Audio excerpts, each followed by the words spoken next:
Wednesday night, and that means it's time for the Lamar Thomas Show, featuring the greatest receiver in the history of college football. Just ask them, Lamar Thomas. I was born in Ocala, Florida. I moved to Gainesville to go to high school. Been recruited probably since the 9th grade, illegally, I might add, by the University of Florida. I still can remember Coach Solinger, Don Solinger, coming out to our practice one day. Here it is, this guy comes out in the University of Miami jacket, and I said, I can't believe that's Miami out here. And, you know, I wanted to go up and say, hey, I'm Lamar Thomas. And actually, I did walk up to him and I said, hey, Coach, I'm Lamar Thomas. And he said, I know. And that was the start of my relationships with the University of Miami. Patton, another good block, and Toretto lays it out. Touchdown,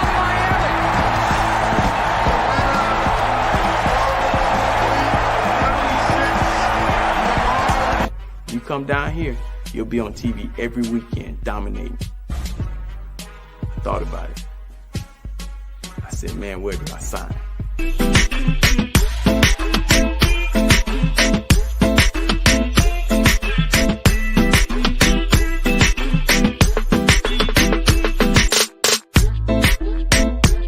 My mom, on Saturday mornings, I would wake up and she'd be holding my hand.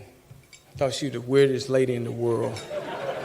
But she was holding my hands and she would be rubbing them and saying, one day these hands are gonna make you a lot of money. She was smart.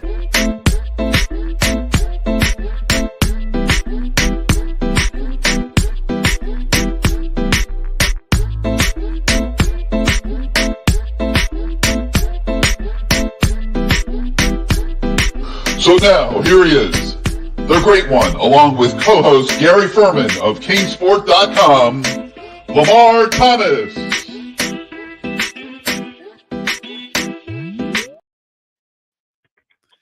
What's going on, LT? I'm feeling festive. I'm feeling happy. I'm feeling all the words of a winner. Woo! Gary, it's great to be a Miami Hurricane. It's great to be a Miami Hurricane. Woo! We won, baby. We went up there and conquered and changed it to Canesville, just like we did Gainesville. I'm hyped, Gary. Sorry about that. I'm hyped. Drinking this Mountain Dew, man. Drinking this Mountain Dew. I know you are. And I'm going to tell everybody why in a minute. But first, let me welcome everyone to this week's edition of the Lamar Thomas Show, presented by Caneswear. And we're going to get that Caneswear information for you guys coming along the bottom of the screen there. And a lot of gear that you got to get this week. The team's going to be wearing black on the field. They want you to wear orange in the stands. The real fans are going to find a way to combine the two, I think. Yeah, right. And Halloween. The best way to do that is go to caneswear.com right now while you're watching the show, or go by the store itself at 2655 South University Drive in Davie, where they've got a little bit of everything for you in black and orange for sure. Orange. They got everything. I got some shirts right here. I'm gonna pull them out when we get towards the middle of the show. I got shirts, I got hats, I got all kind of merchandise and gear. I mean, woo, boy, it's a lot of stuff in here. When you're winning, everybody's so you better hurry up. You better knock down the doors. People, we had to turn some people away just about 5 minutes ago. I let them come on in, like I own the store and everything. But we had people are just they're on it. Because we're gonna pack the rock. We're packing the rock, as Michael Irvin would say. We're packing the rock. So hopefully everybody comes to this game. Come on by Caneswear, get your gear, and then hit on down. What's this? University right here, and going on to the stadium. Yep, 15 minutes away. And I don't think Michael Irvin gave anybody a choice but to go to the game. Man, let me tell you something, Gary. The guy was hyped at 8 o'clock in the morning. I was like, bro, it's too early, man. It's chill. No. We got to win. We got to win. They got to win. We ain't doing nothing, Mike. Oh, I go out there right now and get about 100 yards, Mike. You won't get 10 yards. It's a different game. That 80s and 90s stuff don't work no more, bro. It's done. You're done. I don't want to be out there. You don't want to be out there. Reggie Wayne don't want to be out there. we're all on the sideline enjoying ourselves. But let me tell you something. This is a different age right here, boy. This is a different age. So I had to come. There we go, right there. Look at that. Okay, so I set this picture up. I said, Mike, you get to my right. Reggie, you to the left. And he said, Mike said, why are you doing that, Lamar? I said, well, first of all, I broke your record, and Reggie Brain broke my record. You're number 3, so stay your behind on the right side, buddy. And boy, Reggie was laughing so hard. He almost went on the field. Mike was a little upset about that, but hey, that's how it goes. Records are meant to be broken, as we'll talk about it later on in the show. We got Restrepo just passing everybody like he's running street lights around here. So I'm happy about that too. He's gonna make it like you guys never even played the way he's going. Like we never even played. I mean, it's incredible the season he's having, and we thought he was getting preferential treatment last year when TVD was feeding him. This is something else. What's going on this year with this quarterback? And whoever would have thought that Xavier Restrepo would benefit so much by his best friend leaving? Think about that. Hey man, the one thing that he is doing, he's outworking everybody, and it's becoming contagious. Because every time I go there, I see guys staying after and they're doing something. And that has been his blueprint since he got there. And now everybody's doing it because they see his success. And as a coach, Kevin Beard has to feel great about that because he knows that he does have that coach on the field, to be able to coach those guys up and off the field. And that's more important than a lot of people know to get guys to do the right thing. And they're all trying to do the right thing. And it's a really good group. They got a lot of talent in that room, a lot of talent. Yeah. And, I mean, his best friend left, and I got to believe he had to make a decision. Either he's going to stay or go with him to Wisconsin. And he chose to stay. I mean, I don't know that he ever really considered it, to be honest with you, but they were pretty tight. Right. Restrepo and Tyler Van Dyke. And, he's thriving with Cam Ward. They have such a connection between the two of them, and he's just obliterating the record book. I mean, probably a game or two away from surging past everybody. And good for him because he does work harder, and he's also moved up the NFL draft stock charts too. I think he's got a shot, to maybe go in the 4th round. Right around. It doesn't matter where he's going to go. He's going to make a team because the kid just works, man, and he has that little something, that little chip on his shoulder. Whether his size or whatever it is, he just feels like he has to outwork it. And he's going to make a play regardless. And so when you see him drop a pass that might be just a little bit out of his reach, you bet you're behind that he's going to come back and make up for it. He had one of those last week. I couldn't believe my eyes. Yeah, I couldn't believe it either. But just mistimed it a little bit. Yeah. But he came back because that touchdown catch, that was special too. That was special. Yeah, no doubt. And I mean, if he's got to run about in the 4.5s when they get the combine time later, but he will get drafted in the middle of the draft if he can do that. And like I said, it doesn't really matter where you get drafted. It's just getting your opportunity. Jesse Armstead went in the 7th round, played like for about 15 years. I mean, it's when you get to a team and they see your worth and they see how good you are and they see that they got you for a steal. Because think about it, if you got a guy that's getting paid $2 million, $3 million, whatever, and he's a slot guy, you bring Restrepo in, Restrepo outduels him. You're saving a ton of money for a couple years. Yeah. And so the guy that's making all the money, he becomes expendable where you trade for something else to add value to the trade and to your team. Well, Restrepo will be a nightmare for anybody that doesn't want to work hard. And I think he's going to be a good special teams player at the next level too. I think he'll be able to pretty much play all special teams and be a very valuable guy in that regard. So, we got to say congratulations to him too. I don't know if he's watching. Maybe we'll clip it up, but congratulations to Xavier Restrepo for getting your what's that? Oh, the Iron Arrow. Iron Arrow. I saw that today. Congratulations. Just give him a hand, Gary. Come on, clap, Gary. Clap. Okay, there you go. Give him his flowers. Good for him, man. I we had that on the show a couple of years last year maybe, and I was talking about the story where I was like, "Hey, Dino, man, what's up with that, man? I ain't get no Iron Arrow." He said, "There's academics." I was like, "Oh yeah, you're right.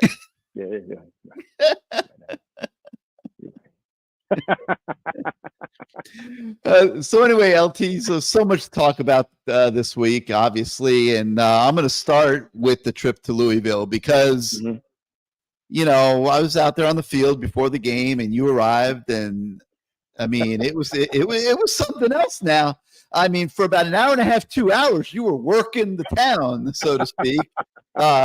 I couldn't believe that. Like, everybody remembered you. They were so happy to see you. You did have to fraternize with the enemy a little bit too. Only fair, since you did spend a few years on the coaching staff there. But all in all, I mean, it had to be a great trip for you. Even beginning Saturday morning, when you had the opportunity to talk to the team. So let's start there. You wake up Saturday morning early. They're having position meetings in the hotel, and Kevin Beard, the receiver coach, asked you to speak to his group. Tell us about that, and what did you say? Man, that was you know, he hit me up that night. I think I was in the bar where we were having a Hurricanes party, where they were riding the bull in the PBR. I was like sitting there watching people fall off the bull, going, "These people are nuts." And I got the text, and he was like, "Hey, can you speak to the guys in the morning?" I said, "Sure." I didn't really ask what time, and then it came in about 5 minutes. He said 7:30. I was like, "Hey, man, I got to go. I got to go get some rest and be ready to go." I was going to say, I'm sure you went right to bed. Yeah. Oh, yeah. I said, "Hey, man, I got to get going." Everybody was like, "You leaving?" "Yeah, I got to go, man. I got something to do." That's kind of like what IC always says when he has to work in the morning. He always says he went to bed the night before. Let's get him in here so he can defend himself a little bit. Right, IC?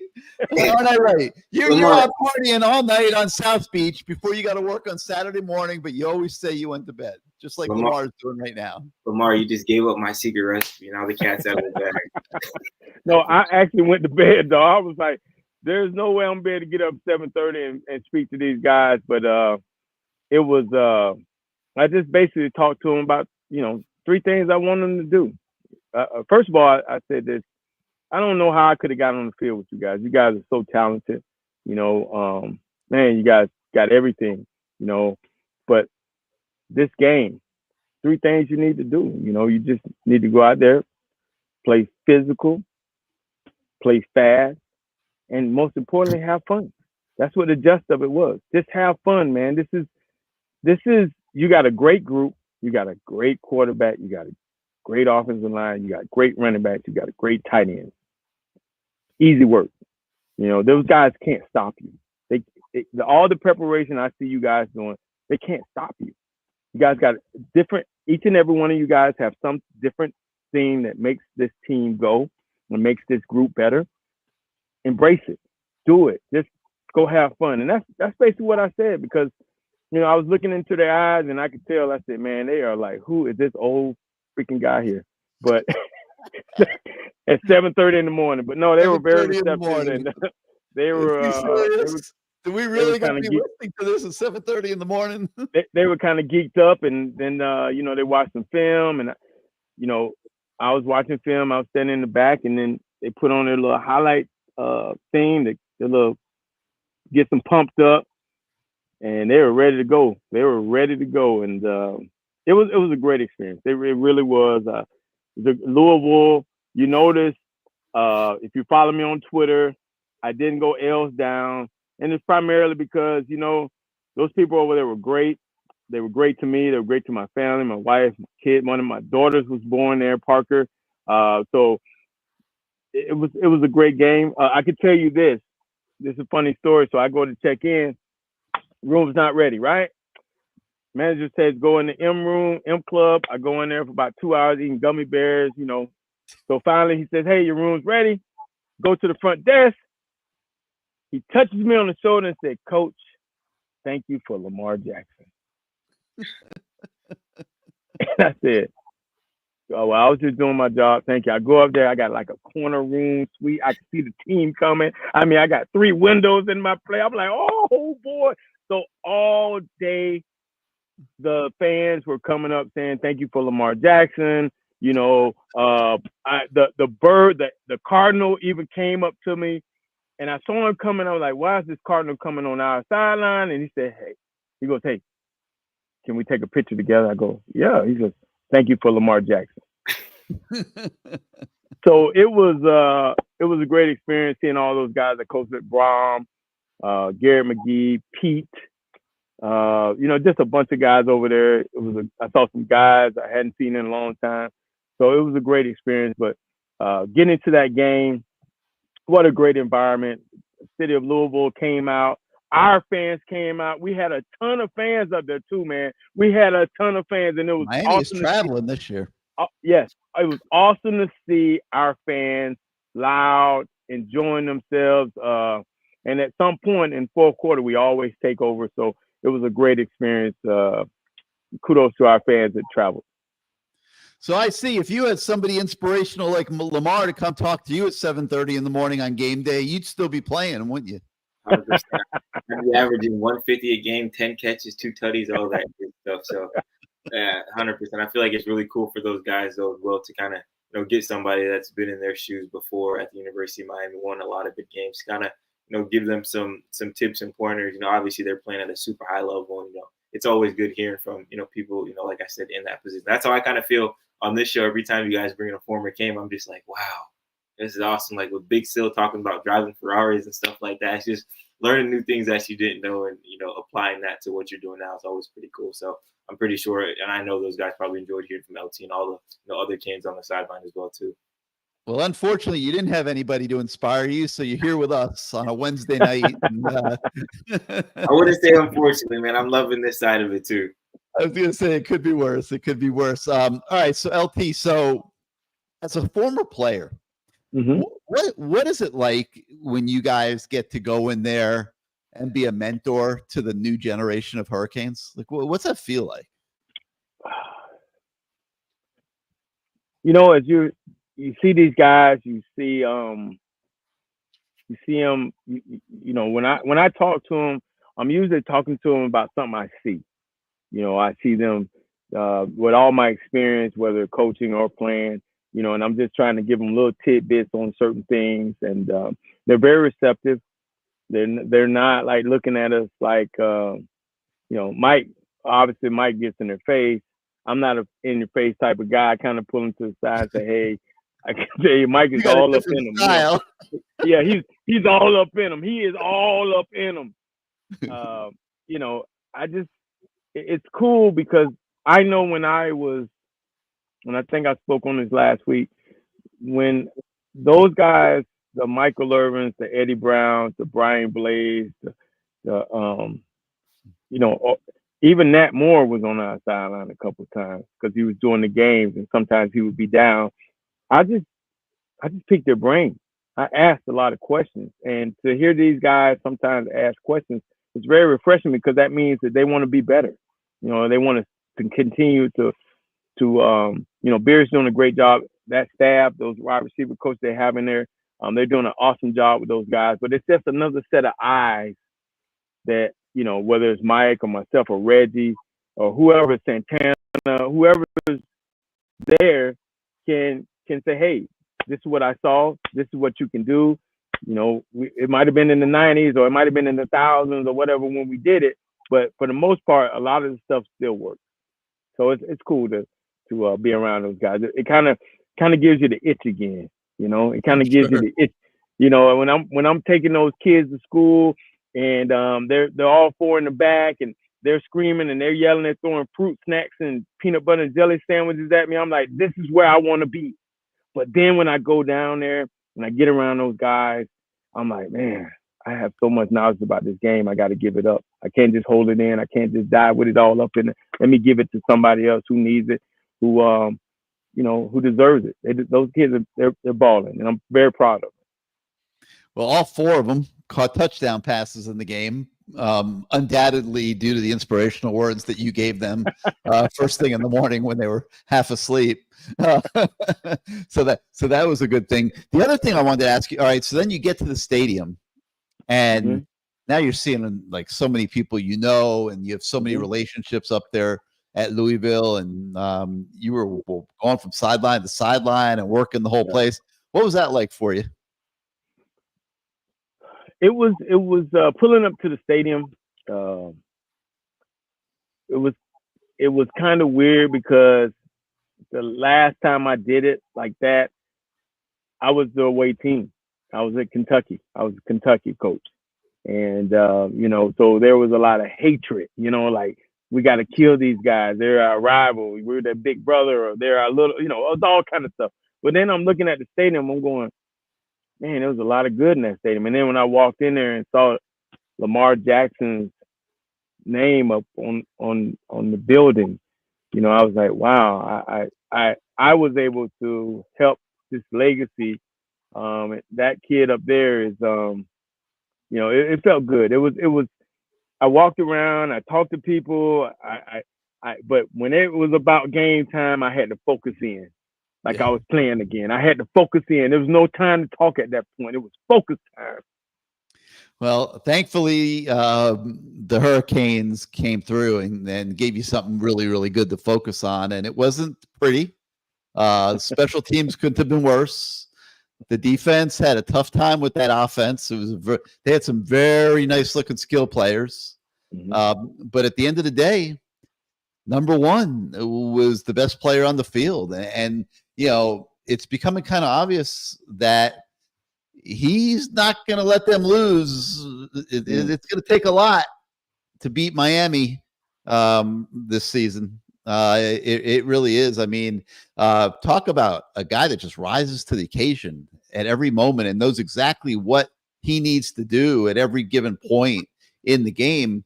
Let me start with you on this one. I mean, you're getting to see this, and I know it's unlike anything that you've ever seen. But the way that Cam Ward is carrying this program on his back, having just gotten here, has to be impressive to you as well. Yeah, I feel like he's definitely exceeded everybody's expectations. When he came here, obviously people knew how good of a quarterback Cam Ward was, but I don't think anyone projected him to have these type of numbers. I think I saw his statistics through 7 games compared to like the last 3 or 4 Heisman winning quarterbacks, and he has more passing yards and more touchdowns than anything.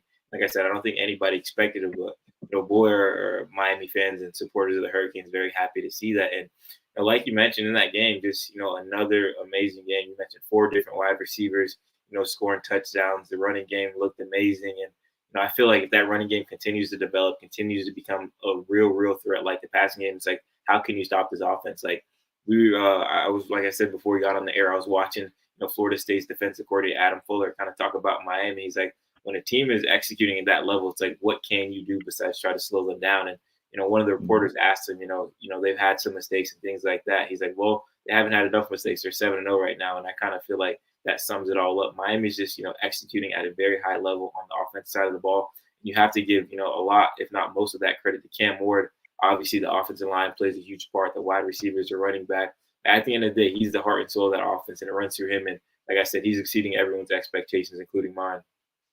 Yeah, I'll tell you, the past several weeks, like I know I was like a little hard in my evaluation of those guys. Like I had a firm conviction that they had to get the running game going. They had to get more guys involved than just Restrepo on a more frequent basis. And man, it all came together at Louisville. I mean, I got to give kudos to the offensive line. What a job of run blocking they did. And we'll talk a lot more about the run game when our guest tonight, Stephen Maguire, comes on the show. But some of the blocks that I saw on Saturday were the best that I've seen this season, and they really were a complete offense in this game. I mean, they came out and you go back and you replay last week when I said the run game, we got to run the ball. We have to run the ball to establish. It's getting to the latter part of the season. You want to be able to run it down their throats. And, Mark Fletcher started. 6 didn't start. Those guys, they're kind of interchangeable. Mark Fletcher played great. He had that fumble. You can't blame that fumble. He was running. That guy just made a hell of a play, okay? And then Martinez, instead of pouting, and that's the thing. When you have depth, you can't have pouters. You got to have guys that are eager to get their chance, to get the opportunity to get in there. He gets in there. He has some great runs. He had a run earlier in the game where He basically carried the whole team. And his guys, they were rumbling. They were holding him up. He was turning his legs. He picked up like 15 more extra yards. And then that touchdown run. You can't say, Gary, that touchdown run was he hit that safety and woo! There it is right here. Here it is. Boom! There he is. Get off me, boy. Ah, there he is. We going in the end zone. I like that. But I was happy to see that primarily because a lot of people that don't really understand the game, it's just like, hey, we need to run, we need to do this, and do you not understand? This is about a long season here. You can't just throw the ball the whole time. We would love to, but you can't. And when you run the ball effectively, just like we did, we ran the ball at Cal. Might have been 3 yards, might have been 4 yards, might have been 2 yards, but we ran the ball. They're getting tackles. They're getting 18 tackles in the first half. Well, where were they in the second half? Where were they in the fourth quarter? They were done. They were tired. You run the ball effectively. You wear down the defense. Guys in the fourth quarter, especially with the guy that's coming on tonight, Steve Maguire, those defensive guys had to make business decisions. The fourth quarter. Are we going to the playoffs? I don't think so. So why do I want to throw my shoulder in there and get it dislocated and I'm be walking around looking like the humpback from Notre Dame for the rest of my life? You know what I mean? So they dive in that ankle. The guys really truly make business decisions in the fourth quarter. So when a guy like Martinez, a guy like Fletcher, they're pounding that ball, they're running that thing, especially in the fourth quarter, it's a good thing. So I'm enjoying the fact those guys are all healthy, and that's another thing. We got 4 guys that are all healthy, actually 5 that are healthy, and we can run the ball. The offensive line has shown that they can block. They did some nice things against Louisville. Gonna be eager to see what they do against Florida State. I would like for them to run that freaking counter play that they ran on us. When was it? 2 years ago that we haven't stopped. They must have ran that play 30 times in a row. So hell, let's just run that damn play to put it right down their throat, Mario. Come on. They had 72 offensive plays in the game, and 40 of them were running plays. How about that? That's I think the first time this year that they've had more running plays than pass plays. And to me, that is so much progress, guys. I mean, they're going to need to be able to be multifaceted later in the year. And there was no better time than up there at Louisville when they're playing an offense that's as explosive as that Louisville offense to, roll out the type of physical running game that they showed in that game. So I just felt leaving there, other than, all the thoughts that were flying through my head about, how Lamar is the man in Louisville. I walked out of that stadium thinking, man, like this was a big step forward for the Canes today. It definitely was.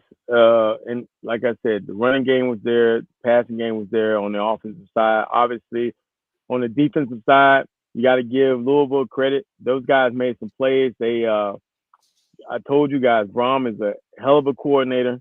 And when they know exactly what defense you're in, they're going to kill you. And for the most part, they did what they did their thing. Our defense at the end, though, I really believe our D-line put so much pressure on them towards the end that it caused some errant throws, and we were able to put them behind the 8 ball as far as, first and or second and 12 or second and 14 because of sacks or anything.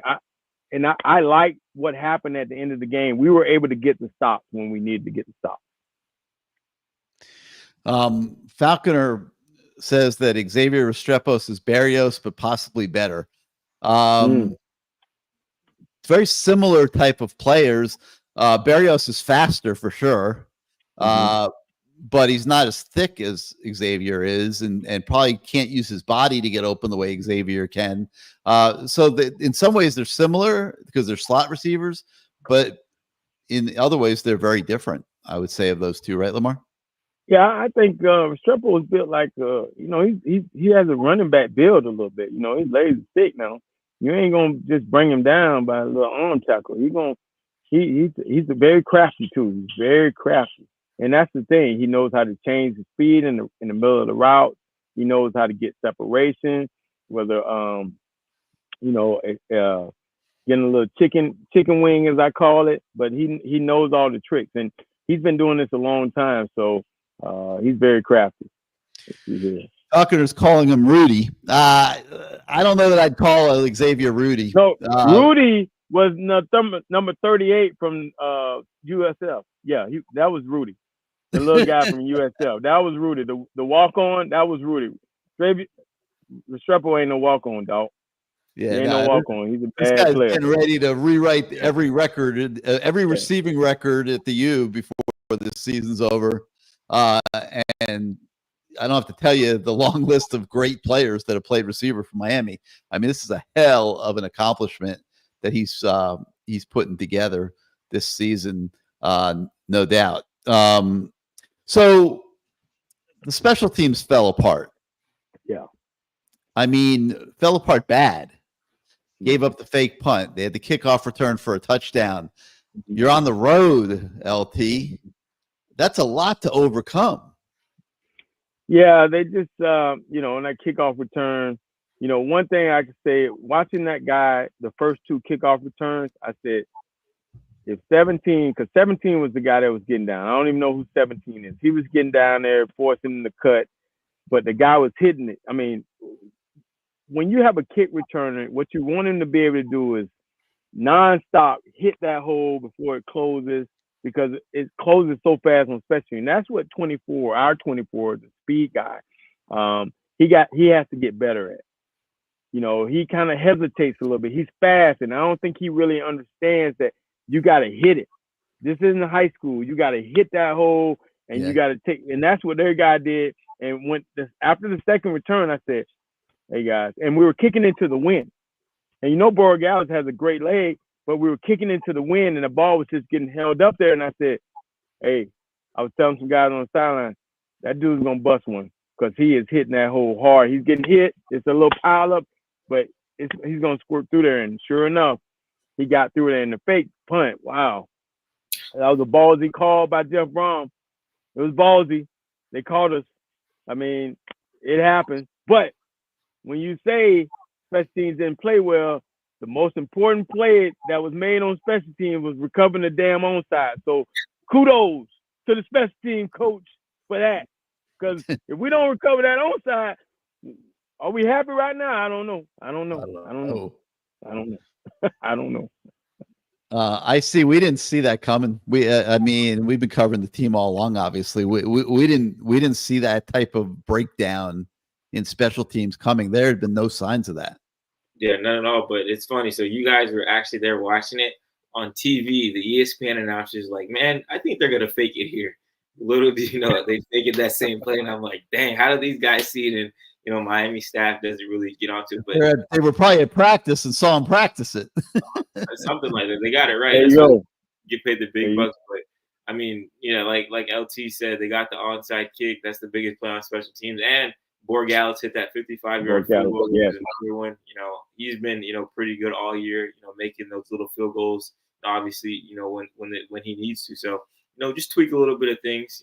On that special teams unit. But I said it last week. That Lacey kid, number 5, transfer South Alabama. He's explosive, and just watching what he did last year. Seeing him back at kickoff, I was like, oh my gosh, this might get a little tricky. He broke one off, but at the end of the day, Miami won, so you can't be too mad about everything. Hey, and Borregales kicked that 55-yarder. That was into the wind too. That was the same way, right? He's got some damn leg, man. Wow. Yeah. Billy DeLulu, LT, wants to know what you were saying to Restrepo on the sideline.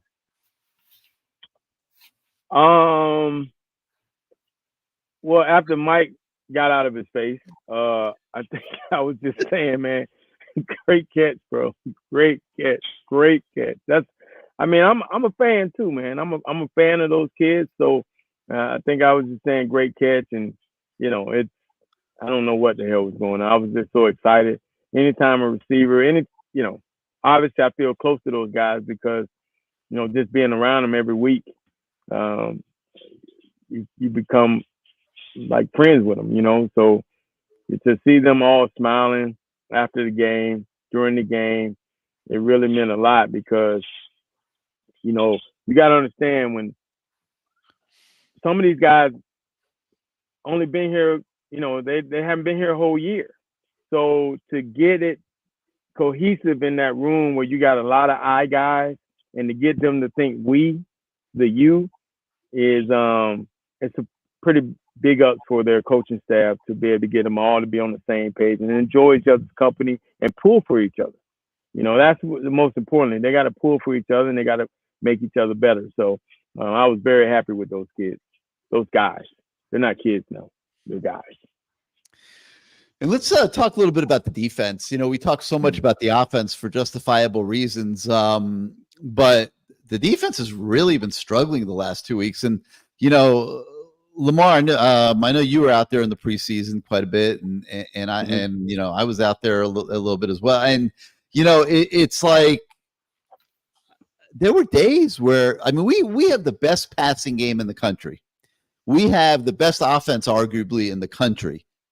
There were days where the defense was dominating them and was really making it hard on them in practice. And I don't understand what's happening here now that the season's here. I mean, I guess they had the mental busts against Cal. And then this past week, I thought it was more physical. I mean, Louisville was just faster, quicker. Those little scat backs they got quick feet. And you know, we're making it hard to tackle them. Is this something we should be concerned about in the big picture, or is this just a fundamental matchup scenario that we're seeing right here, guys? I think it's a combination of both. I mean, you know, again, I coach with Jeff Brown, man. He's a Petrino disciple, but he's a modern Petrino. So he's bringing he's evolved, and it's a very complicated offense to try to stop. And especially, again, if they know what you're in, that makes it even harder. They're very. Are you suggesting that they were stealing signals? They're really good at a lot of stuff. So, and they make if they get a bead on you, boy, they woo wee. I'm just saying, but it makes it a lot easier. But their players showed up, and the one thing I also said in that meeting, those guys, there's a lot of guys over there that were here or wanted to be here. You know what I mean? And that's the thing. Miami, the South Florida kids over there, so they're going to play the best that they can play because they know that South Florida's watching. This is their opportunity to show everybody why they either left Miami or didn't get recruited by Miami and felt like they should have. So I knew it was going to be a tough game. I knew those guys were going to play. They had some guys from South Florida really showed up. But at the end, I think our defense, they made the plays when they had to, especially in the fourth quarter, because that third quarter was crazy. Was that not the craziest third quarter you ever? Like, you know, the fumble, the kickoff return, the fake punt. I mean, it was. If you didn't bet the over on this game, you messed up. Because, man, it was easy money. It was easy. I'm not again. I mean, I don't bet on games, but I tell you what, somebody would ask me, do you take the over? I'd have been like, the over better be over 50. Because they're going to run the score. There you go. Whatever it was, it got obliterated. It got obliterated. It was easy money. That's probably the easiest bet of the year. But I just knew that it was going to come down to, and I said this, I felt like our defense was going to be able to stop their offense more times than their defense was going to be able to stop our offense. I really felt that way. And I knew it was going to come down to maybe 3 stops. We even had 3 stops, and they were going to have none.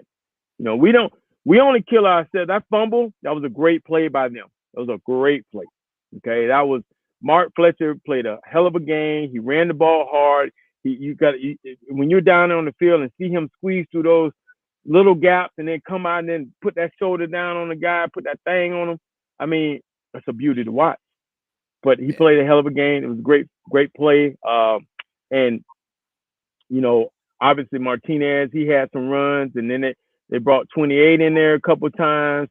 You know, it was a great thing to watch. To watch us run the ball, because once they start running that ball, those linebackers had to prepare themselves to come up and make tackles. And now that opens up the lane down the field after play action passes where you'll be able to get some things behind them, and that's what we're able to do. Sam Brown had a game of his life here, best game he's had here. I mean, he was breaking tackles, doing spin moves.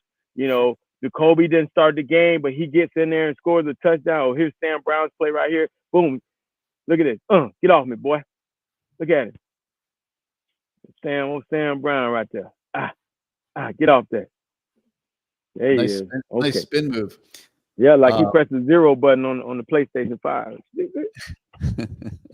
But you know, the thing is, and it's gotten a little ugly the last couple of weeks on defense, and they've had a lot of bad plays. But at the end of the day, as bad as it might seem on individual plays, you know, you still got Reuben Bain over there. You still got Simeon Barrow playing pretty damn well this year. You still got Mesidor, who's capable of making a play. You still got Tyler Barron. He may have disappeared since the FAMU game, but you never know when he might come back. Come back, Tyler Barron. We need you to come back. You know, you still got Kiko. I know he's been struggling last few weeks. The fans are all over him because he's not playing up to Kiko standards, but he's still capable of making plays. Wesley Bassaint's capable. So my point is that you got a lot of guys that are still capable of making plays even when they're struggling. And you're right, Lamar, you do have that feeling. Like these guys will find a way to make just enough plays to give Cam Ward the opportunity to find a way to win it. And that's what's going on, you know, right now. And no guy better than Cam Ward to fit that bill. That, you know. Matter of fact, speaking of Cam Ward, man, you see those headphones? Oh my God! Yeah, you see that? I mean, they're about $300, man. I'm trying to slide me one. I'm trying to. Well, don't leave them things sitting around. To all you players, I'm saying I don't steal, but I will borrow. Okay, I will borrow. I'm pretty sure that Bose made a donation of those, and you know, yeah, I mean, retail they're probably for the whole team they're probably like $25,000. Right. But for Bose, they don't cost $25,000. So they, you know. Yeah. And then on top of that, the Adidas commercial. Yep. Cam is becoming a brand. He's becoming a national brand now. The Adidas jumped on board. He's an Adidas guy that sets him up probably for next year, wherever he is. I mean, he is becoming a national brand. Kudos to Adidas. Kudos to both. I mean, this is a hot guy. You got guys in it. Let me see. Michael Parsons got the Cam Ward jersey on in his podcast. I mean, you got people doing the celebration. He is the talk of the country. Yes. Yeah, you got to hold your nose. And do it. Oh, you got to hold your nose while you do it. You got to do something like that. But yeah, he is the talk of the country. You got people all around the country. You got, you know, they're watching the games. We become must-see TV again. And the world is so much better. Because for a while, we were only must-see TV because people wanted to see us lose. And now they want to see this kid. Yeah, they probably still want to see us lose. You know, that hence embrace the hate. But they get to see Cam Ward, too. How many times somebody said, oh, Miami, but Cam Ward, that quarterback, good Lord. How many times somebody said that to you, I see? A lot. Everybody. I mean, everybody. Like the Cal game and the Virginia Tech game, I had people texting me, oh, man, they're coming back. I'm like, please, just let him do him, man. Just let the guy finish his game. Cam Ward, I think, is the best quarterback in the country. He's the best closer in the country, and we've seen that for 3 straight weeks. You know, he's that guy, like you mentioned. He's becoming a huge brand, you know, down here in South Florida. We asked him about that a little bit today, and he's really embracing it. You know, Simeon Barrow even made a joke. He's going to buy a scat packs and all this stuff. And, you know, with all these endorsement deals coming, I won't be surprised if, you know, some Miami players or somebody ends up with something nice for him. But it's awesome to see that, you know, a guy like him coming from, you know, West Columbia, no offers, you know, out of high school to now being the top of college football. And with him being such a humble guy as well, too, you know, we get the chance to see a guy, you know, kind of grow from being, I'm not going to say a nobody, but an underdog to the top of the college football world. And, you know, you love to see something like that. Well, I can tell you this, just so you know, Gary, and it's just me. I don't talk to Cam Ward. I don't talk to him. You I'm know, very superstitious. It's like a pitcher pitching no hitter. You don't mess with him. It's like a kicker. You leave him alone. I don't talk to the guy. I think the only conversation I had with him was when I brought my son to practice and we took a picture. Other than that, I don't talk to him. I just watch him, and then when he starts coming over there, I watch his reaction with those guys and talking to, and I walk away. I'm very superstitious. It's like a pitcher. He's pitching a no hitter right now, and I'm gonna let him keep. I'm gonna let him keep doing his thing, baby. all right. The great Stephen Maguire is going to be joining us shortly, but first, let's hear from our friends there at CaneSport. Welcome to CaneSport. New store, new items, same great experience. Family owned and operated since 2010, CaneSport has the latest merchandise from the Miami Hurricanes, Miami Dolphins, Florida Panthers, Inter Miami CF, and more. Come visit us at our store in Davie on University Drive, just south of 595, or online at caneswear.com. CaneSport, the spot Miami fans shop. And yeah, guys, it doesn't matter what. Yeah, look at that, man. Number 24, huh? Yeah, They already got the 24 jerseys. this is the orange 24 right here. Can't hardly see Let me give you a bigger screen here, LT. So I see out. My bad, brother. All right, that's the 24. Let's see what else we got here. It's like Christmas around this thing. Let's see what we got. We got the orange, for all you guys want to show off your little muscles at the game. Make sure you put on deodorant. Okay, it's nothing worse than a musty fan, trying to give you a hug. All right. Look at this right here. Bam. Ooh, that's sweet right there, baby. Ooh, I might cop one of these, This is nice. Coaching stuff. You got the Jason Taylor wear right here, sleeveless with the hoodie. For all you Jason Taylor fans, I don't think you got the body for that, LT. It doesn't come with his sweat, so you can't have that. Here we go. All right. Let's see here.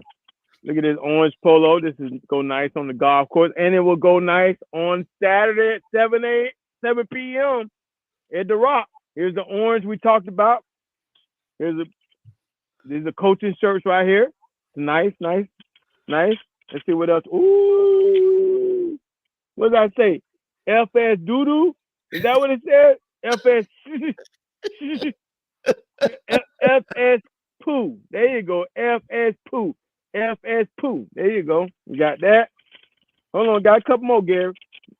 That's sweet right there. I think I wore this one game. It's a nice shirt. This is a really comfortable shirt here. I'm no fan of white, but I'll try. Look at it. Miami Hurricanes, big letters there. And here we go. We're getting down to the nitty gritty. Bam! There it is. Come on now. Come on.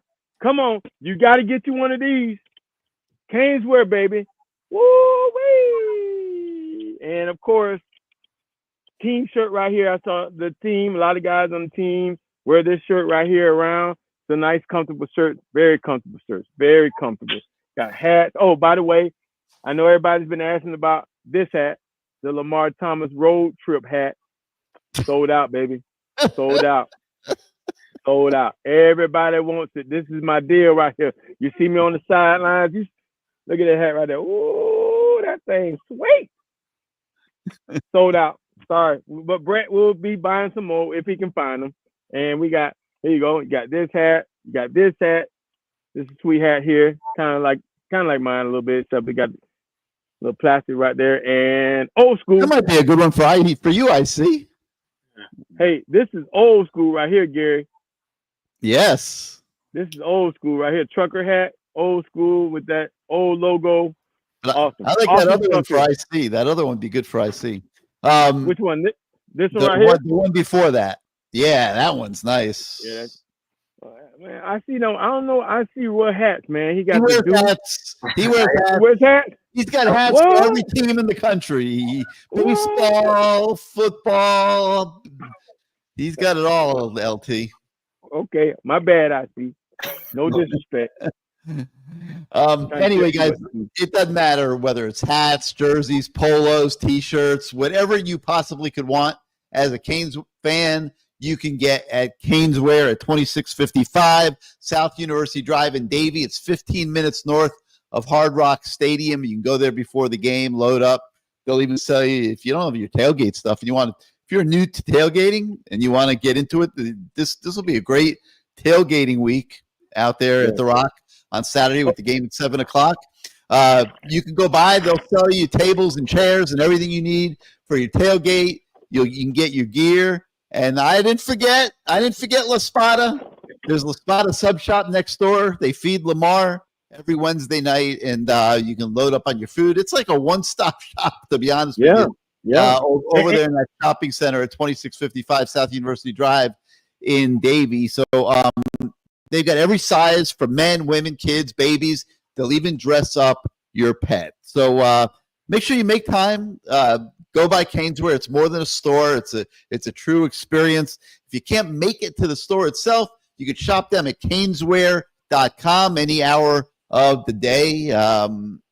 And just you load up on the best and the greatest Miami Hurricanes gear that's available anywhere out there. CaneSport is where it's at. So get the and Gary or CaneSport.com. Sir. And Gary, if you can't make it to the game, guys, go ahead and run by the Carolina Ale House in Weston 2.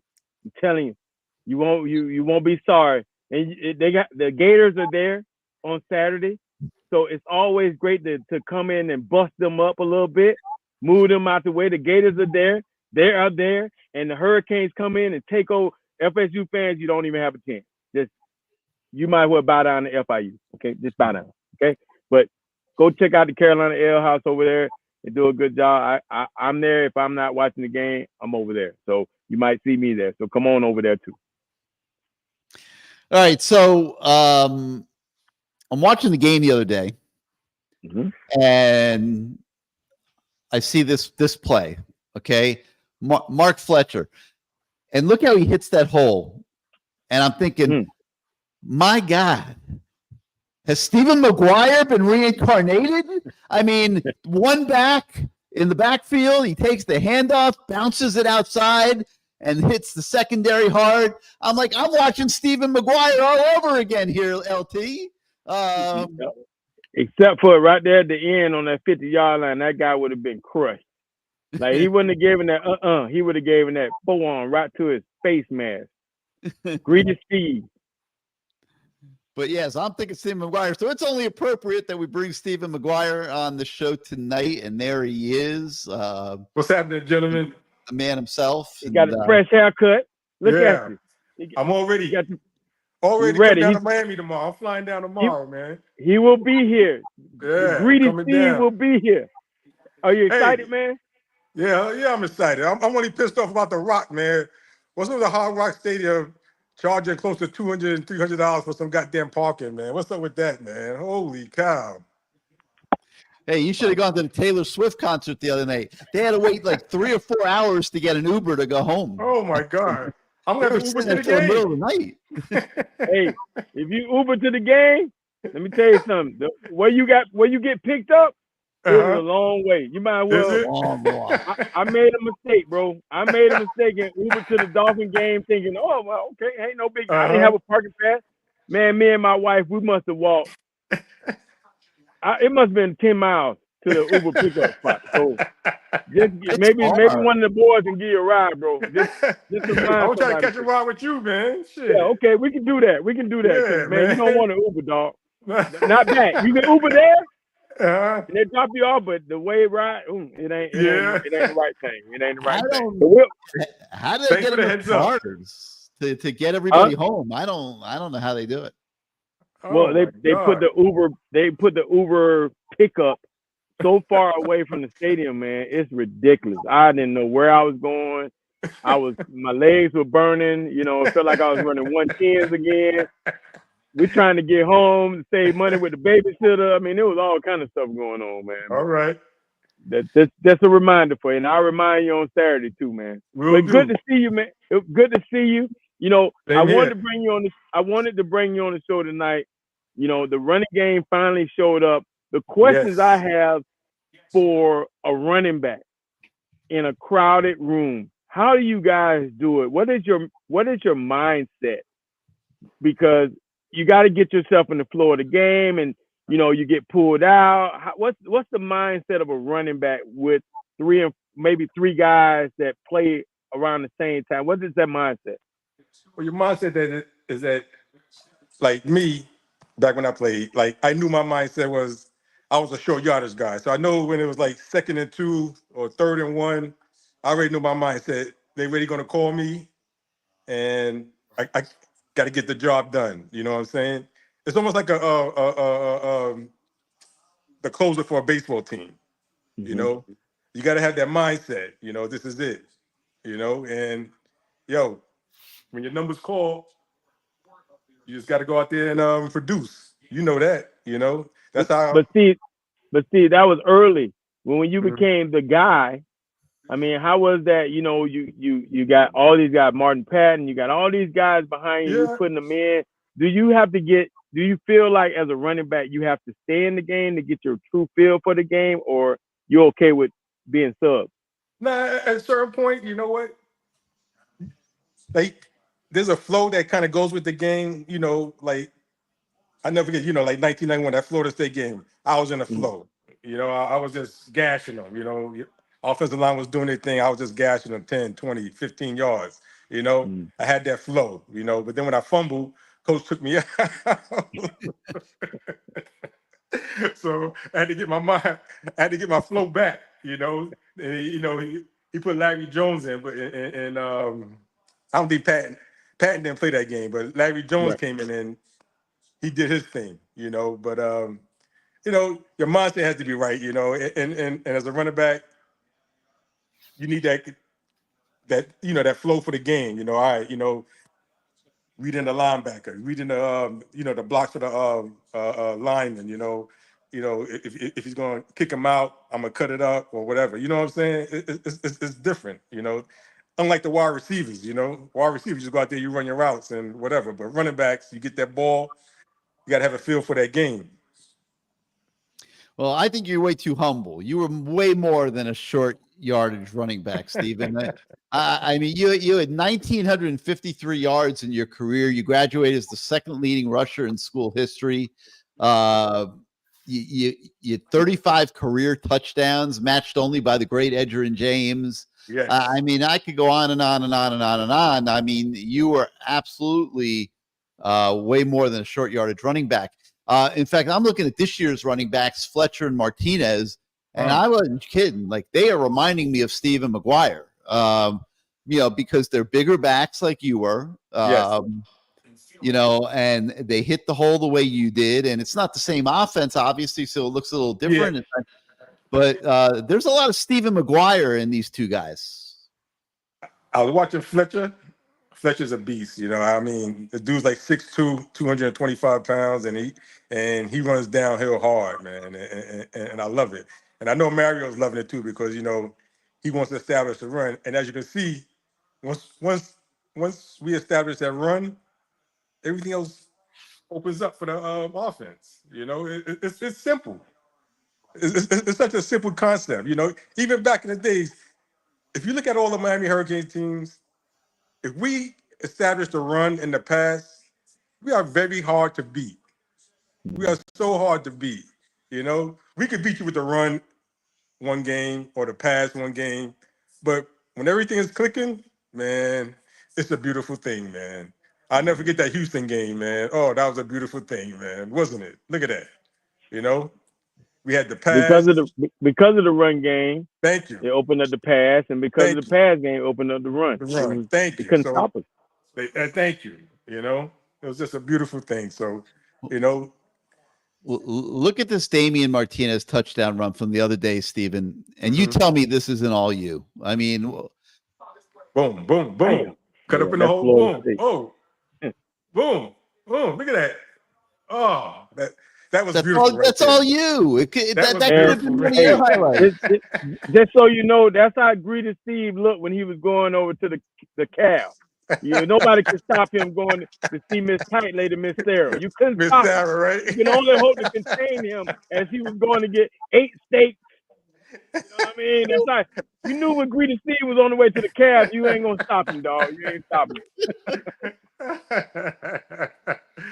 That run right there was beautiful. He did like a little jump cut, got right back into the hole, and just took off, man. That was a beautiful run right there, man. Then was it him or Mark Fletcher that had another run where they dragged like the whole like 15 yards down the field? You know what I'm saying? Yeah. I was like, holy cow, man. Yeah, that play took too long. The file was too big. I couldn't get it loaded in our system here. That was a beautiful run, man. As you watched them the whole year, you know, I know you've been waiting for the run game to explode. I mean, what's that been like? Have you been like throwing shoes at the TV going, hey, man, run the ball. Run the ball. Because you have to establish the run. And it opens up everything. You know, it just makes everything so much easier. You know what I'm saying? You got the receivers. Estrepo, he's a beast, man. I mean, that guy right there, man. I mean, I don't know what to say about him. I mean, dude, that dude is unbelievable, man. I mean, he makes plays. That's it. He makes plays. You know, short yard, third and whatever. You get extra fourth and whatever. Fourth and whatever. You get that guy the ball, man. He caught it on his back, hands, man. He caught it on his back. I should, man. Big play of the year. Big play. In case the viewers don't know, this is Steve Maguire. We came into school together. We were classmates, yes. Mario, Gino, from Brooklyn, New York. How, guys, you can't hear his voice? Brooklyn, New York. I mean, he's definitely Brooklyn's finest. You know, he's Brooklyn. I used to always joke with him and say, dog, you wasn't good enough to play basketball, obviously. Because don't nobody come. Y'all ain't even got no grass up there. You know, how the hell you We have grass. Listen, we have grass in New York. I never forget, Coach Sala just said, I thought y'all guys stopped playing football in New York City. I said, what? This is New York. Of course we have football, man. Yeah, other than Central Park, I don't know that I've ever seen grass in New York. Don't they call New York like the concrete jungle? Like, where's the grass at? We have grass, believe you me. We have grass in New York City, man. They play football in the street and it's chapel. That's what they do. You know what? Unfortunately, that's where I learned that. I learned in the street, man. Steve, I want to ask you, Steve. Obviously, you know, it's a Florida State week. You know, Miami's biggest rival, arguably. Just, you know, what are some of your favorite memories or your favorite memory of playing against the Seminoles? Oh man, we used to kill the Seminoles. I averaged like 100 and something yards against the Seminoles every time, man. Hey, wait, let me stop you, Steve. Hold on. Let me stop you. There was a safety from Fort Myers, IC. No, come on. His name was Leon Fowler. I think Steve ran him over every year. Like, literally. It got to the point at the last year, I said, damn, didn't you know this was coming, homeboy? Good Lord. I love Florida State, man. You know why I love Florida State? Because it was supposed to be the best against the best. You understand? It was it. Number one versus number two. Because that game right there was actually for the national championship. In 1991, yes, this might have been your best game as a Hurricane against Florida State. You had 142 yards on 22 carries, and you scored the winning touchdown. That was the first wide right game. They tried to erase that on you, but you scored the winning touchdown in that game and had 142 yards that day. Listen, Gary, I scored the first touchdown. Larry Jones scored the winning touchdown. I was gassed at towards it. They kept giving me the ball. I was wondering why Larry was in there, but I ain't say nothing. I was like, well, maybe they're gonna score the ball towards the end. I had nothing left, so the coach took me out, and Larry Jones came in, took it right on the end zone, man. Which I didn't care, you know what I'm saying? He got it in there, and that was it, you know. But and then the year before, you had 176 yards against Florida State. Yeah. So when Miami played Florida State, you were at your best. Florida State killer. Yeah, my old man, may he rest in peace, Ozzie, what's his name? Ozzie. Oh, Ozzie? Yeah. Yeah. He used to call me the FSU killer. I said, all right, I'll take that. Hey, man, all I know is as I'm running down the field, I'm looking back because I said he's He is definitely coming because he would break once he broke that first through the line. He was looking for somebody to. He wasn't going to outrun you, so he was looking for somebody to punish. See, that's what I was saying. Mark Fletcher on that 50 on that run. When he got to the 50, he put the Steve was gonna put that thing on you. Yeah. He was gonna put that He was gonna put that on you and try to run you over, and that's what he did against Florida State. So when they showed a little picture of Marvin Jones catching Larry Jones on the screen pass, where he lifted him up, but he didn't show. They don't show all the pictures where Steve Maguire was putting that thing on Marvin Jones. Shade Street. They don't want to show that picture. Touchdown. Boom. You're right about that. Man. And I was selling out too. Shade Street, you got ran over, dog. Remember Marvin Jones made that tape. Oh. Remember? Luke had that tape with Marvin Jones talking smack. So just so you know, since this is Florida State week, back in the days, Luke had gone up there to do a concert in the Moon, I think it was, and he taped them after the concert talking smack. Yeah. And he brought it back home. Yeah. He brought it back home. And I saw some guys tearing up like Jesse Armstead. I've never seen Jesse that mad because Marvin Jones kept calling him. He kept calling him. He wouldn't pronounce his name right. Yeah. Saying, y'all talking about the Bermuda Triangle. We got the best linebacker. Y'all ain't nothing. And he called Jesse. I saw Jesse. It was tears in his eyes. I said, oh, shit, you gonna kill somebody tomorrow. It was like the program movie. He was that linebacker. You talking about my mama? Yeah. It was, and it was, again, we found ways to motivate ourselves, and all we needed was one little thing. And that was it. When we first got there, we learned, Steve, when we were freshmen, that video that they made, Deion Sanders slinging his curl juice everywhere, and the rest of them non-rappers, they doing that video. Those guys took it as we were freshmen. We said, "Oh crap." They're a little pissed off. Yeah. Tiger punched the hole in the wall and everything. I was like, this dude is crazy. Yeah. I was like, holy cow. We were freshmen looking at all this going, oh, it's just a video. No, not to them guys. It wasn't. And we learned later, the next year, it's personal. It's truly personal. But I can tell you this, Gary, we respect them. Because at least they took that ass whooping like men. They ain't take us off the schedule like Florida. So it's a lot of mutual respect when we get together between Miami and Florida State. A lot of respect. We respect their players, Derek Brooks, all those great players, T-Buck, all great, Clifton Abraham, all really. I can go on. They got some really good players. And Lee, all those guys, Edgar Bennett, all those guys, great. But that other school, nah, we ain't respecting them. Yeah. So, Steve, I got to ask you this. What's up? Okay. So, what would you like to see as the year continues with, either University of Miami football team? I want to see them guys established to run a little bit more. Just like we did against Louisville.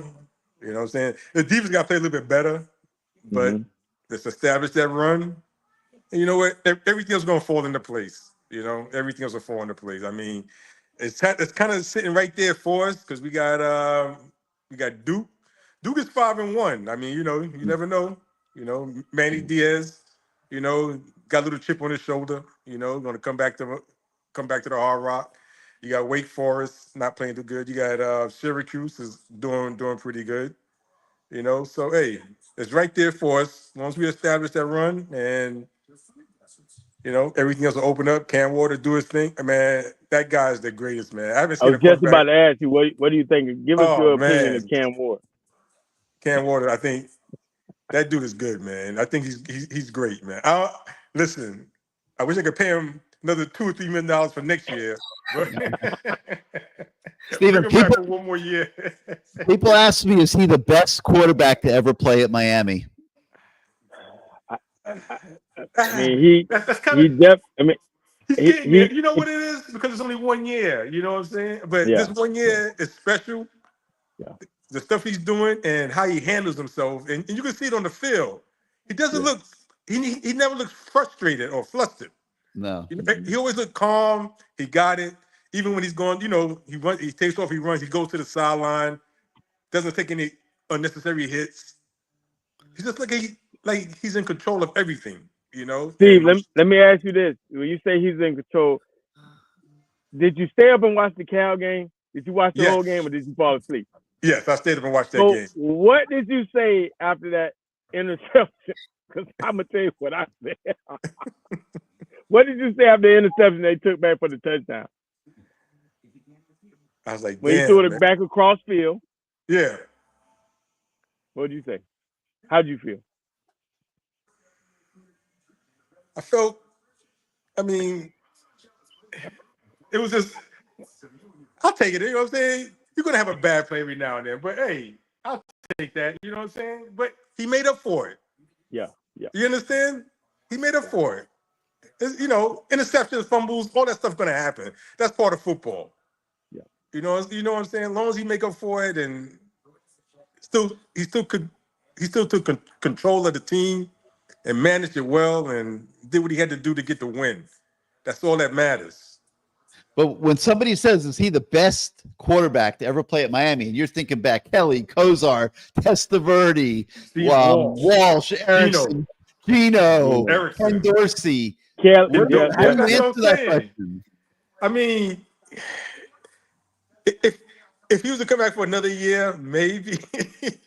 But you say the best season ever by a quarterback in the University of Miami history. He continues to play well, and he keeps winning games. Yeah. Winning games. Yeah, he keeps winning and takes us to the national championship, but that's the tough one right there, man. It's a tough one, right? And how about this Restrepo kid who's about to wipe Lamar and Michael Irvin and Reggie Wayne and all these guys right out of memory? They're going to be gone, man. Yeah. Restrepo's taking over the record book. Yeah, he is. Listen, that dude right there, you got to give it to him. I give him all the props, and he's definitely going to take all the records. He can have them. Long as we winning, he can have them. That's it. I don't care, man. Hey, man, listen, keep going. Keep going up top. That's it. Keep going, baby. I'll take it, man. Steve how many years were you police officer up in New York? You retired 20 now. 20 years, my brother. 20-year police officer. Did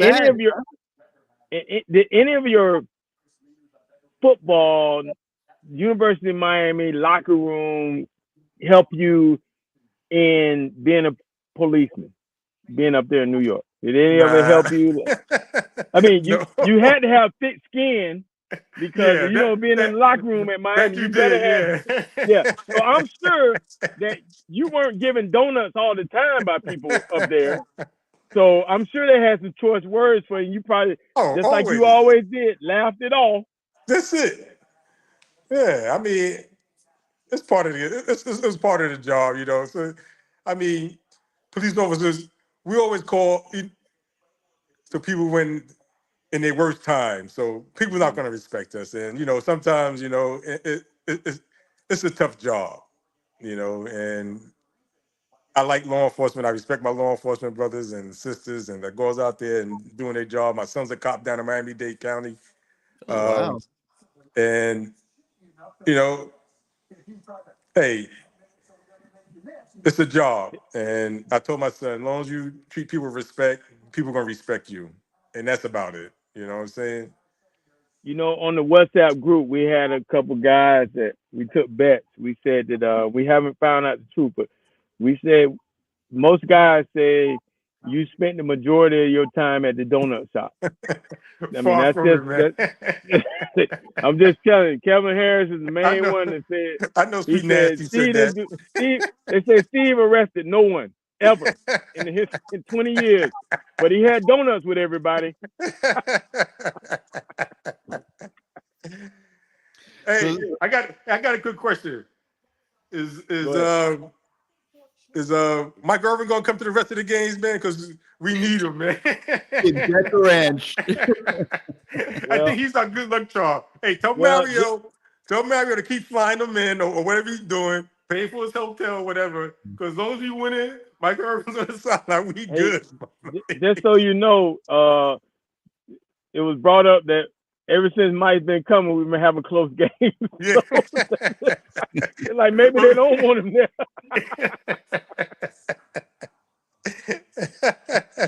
Yeah, he will be there. He will be there on Friday night with that ugly shirt on that everybody wants now. Everybody wants that shirt. That's what I'm saying. Everybody wants that ugly Everybody shirt. wants that shirt down. It was in this store.